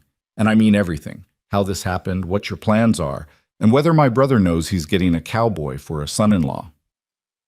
Over the next few days, Lydia and Cole settled into a routine at the boarding house. Catherine gave Cole work helping with repairs and heavy lifting in exchange for room and board, and she listened to Lydia's plans for writing with the kind of serious attention Lydia had never received in Boston. You'll write for my newspaper, Catherine declared. I need someone who can articulate women's issues without sounding apologetic or shrill. Your Boston education plus your frontier experience makes you perfect. Lydia started writing immediately. Essays about the journey, about what she'd learned, about the gap between Eastern assumptions and Western realities. The words poured out of her like they'd been dammed up for years, and Catherine published them to immediate and enthusiastic response. Cole found work with a rancher outside town who needed someone with his skills. The pay was good, and within weeks he'd saved enough to start looking at parcels of land, small plots where they could build something of their own. 3 weeks after arriving in Oregon, a letter arrived from Lydia's father. She opened it with trembling hands, expecting anger or disappointment. Instead, she found something else entirely. Dearest Lydia, Ambrose Monroe had written in his precise script, your letter arrived yesterday, and I have read it 17 times, each time finding new cause for pride. You have done exactly what I hoped you would do, discovered your own strength, made your own choices, and claimed your independence. That you have also found a worthy partner in the process is better than I could have planned. Tell Cole Tanner that I expected nothing less than for him to fall in love with you. Your mother, God rest her soul, had the same fire you do, the same refusal to be limited by others' expectations. I saw her in you, and I knew the frontier would bring it out. I am only sorry it took me so long to give you the freedom to discover it yourself. You have my blessing and my love. Build the life you choose, write the words that matter, and know that your father is proud beyond measure. Your inheritance is being transferred to Oregon City Bank in your name alone, not as dowry, but as capital for whatever dreams you and Tanner choose to pursue. With all my love and respect, Father. Lydia read the letter 3 times through tears before showing it to Cole, who read it once and then pulled her into his arms. He knew, Lydia said against his chest. He knew this would happen. Maybe not the specific details, but he knew the journey would change me. Smart man, your father, Cole murmured. Manipulative, but smart. The best kind of manipulation, the kind that sets you free instead of trapping you. They were married a month later in Catherine's boarding house parlor, with half the town in attendance. It wasn't the elaborate Boston society wedding Lydia's mother had probably imagined for her daughter. Instead, it was simple and honest. Lydia, in a practical dress she could actually move in. Cole in his best clothes with his hair neatly trimmed, both of them speaking vows they'd written themselves. I promise to see your strength even when you doubt it, Lydia said, her voice clear and certain. To stand beside you in danger and in peace. To build a life that honors both who we were and who we're becoming. I promise to protect your freedom as fiercely as I once protected your safety, Cole replied. To support your dreams even when they're impractical. To choose you every day, not because I have to, but because I want to. Catherine pronounced them married with tears in her eyes, and the celebration that followed was raucous and joyful, frontier style, with fiddle music and dancing and toasts that went on until midnight. 6 months later, Cole and Lydia moved into a small ranch house they'd built together on land purchased with her inheritance and his savings, equal partners in every sense. Lydia continued writing essays that were being picked up by newspapers across the territory, gaining a reputation as a clear voice on women's rights and frontier life. Cole ran cattle and horses, building a modest but successful operation. He never quite lost the wariness that came from his dangerous past, but he also never had to use his gun in anger again. The man he was trying to become, honorable, steady, worthy of the trust Lydia placed in him, was slowly replacing the desperate boy he'd been. On a morning in early spring, Lydia woke to find Cole already up, standing at the window watching the sun rise over their land. She joined him, wrapping her arms around his waist from behind. "What are you thinking about?" she asked. "About how much can change in a year," Cole said, covering her hands with his. "This time last year, I was a hired gun taking a job for debt and money. Now I'm married to the most remarkable woman I've ever met, living on land we own, building something that actually matters." "We built it together," Lydia corrected. "That's the important part. Neither of us could have done this alone." "No," Cole agreed. "We couldn't have." He turned in her arms, and the expression on his face made her breath catch. Pure joy, unguarded and complete. "Thank you for choosing me, for seeing past the rough exterior to whoever I'm becoming."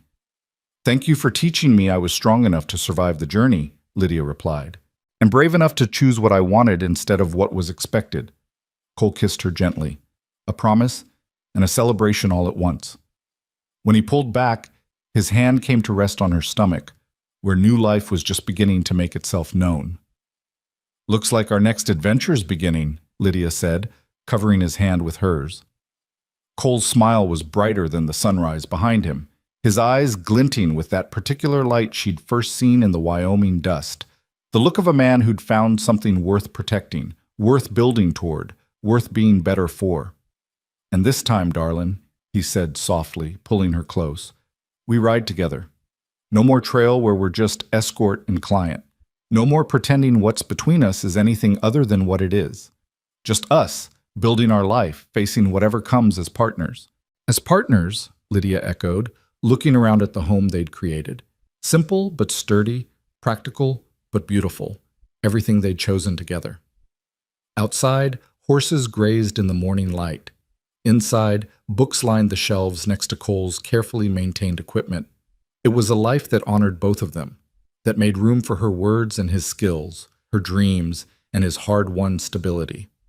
"I love you," she said, the words still new enough to carry weight. "I loved you somewhere back in the mountains, probably during that first storm, but I really understood it during the ambush, when I realized I'd rather die beside you than live safely without you." "I love you too," Cole said. "Probably fell the moment you argued with me about luggage, and I realized you weren't going to be an easy job. Definitely knew it when you refused to run, when you stood your ground and fired that pistol despite being terrified." They stood together in their home, in the life they'd chosen, watching the sun climb higher and paint everything gold. The journey that had brought them here, from that dusty Wyoming station through mountains and storms and danger, felt both impossibly long and remarkably brief. Lydia thought about the woman she'd been when it started, so desperate for escape that she'd been willing to cross a continent to find it. That woman had been looking for freedom in geography, thinking distance from Boston would solve everything. But real freedom, she'd learned, wasn't about location. It was about choice, about discovering your own strength and then choosing to share it with someone who saw that strength and loved you for it. About building a life that was honest and real instead of comfortable and false. "No regrets?" Cole asked, as if reading her thoughts. "Not a single one," Lydia said firmly. "Best decision I ever made was getting on that stage heading west. Second best was not running when you told me to. Third best was marrying a cowboy with a questionable past and uncertain prospects." "No," Lydia corrected, rising on her toes to kiss him again. "That was the best decision. Everything else just led me to you." They stood in the doorway of their home as morning fully arrived, two people who'd been paid to cross a continent together and had instead found something infinitely more valuable, a partnership built on honesty, a love forged through challenge, and a future they were creating together with every choice. The trail had tested them both and revealed who they truly were beneath the roles they'd been playing, and what they'd discovered was this. They were stronger together than separate, braver together than alone, and capable of building something beautiful from the rough materials of their combined pasts. "Come on," Cole said eventually, taking her hand. "Horses need feeding, and you've got that essay to finish for your aunt's paper. And you've got fence to mend on the north pasture." "Glamorous life we've chosen," Cole said with a grin. Glamorous was never the point, Lydia replied, squeezing his hand. Real was the point. And this, she gestured at everything around them. This is about as real as it gets. They walked out together into the morning of their chosen life, neither looking back toward the trails they'd traveled or the people they'd been. The past had shaped them, but it didn't define them. They were writing new stories now, stories of their own choosing. And those stories, Lydia knew as she settled at her desk later that morning to write while Cole worked the land outside her window, would be worth every hard mile it had taken to get here, worth every storm weathered, every danger faced, every moment of fear transformed into courage. Because in the end, the cowboy who'd been paid to escort her west had given her something far more valuable than safe passage. He'd given her the space to discover her own strength, the courage to claim her own future, and a love that asked nothing except that she be completely, honestly herself. And she, in turn, had given him something equally precious, a reason to believe that his past didn't have to determine his future, that he could be more than his worst moments, that he was worthy of being chosen not in spite of his scars, but because of everything that had shaped him. Together, they'd taken a journey that was supposed to be about miles and arrived at something far more important, a destination they'd built together, one choice at a time, into a life that was authentically, completely theirs. The sun climbed higher, painting their ranch in warm light. Inside, Lydia wrote about truth and strength and the kind of love that doesn't rescue you but instead shows you how to rescue yourself. Outside, Cole worked the land they owned together, building something that would last. And in every moment, in every word written and fence post set, they were doing what they'd promised each other during that mountain storm. They were riding together, partners in every sense, facing their shared future with eyes open and hearts completely, bravely full. The trail had brought them together, but it was their choice to stay together, to build together, to love together, that transformed a simple escort job into the kind of love story worth remembering.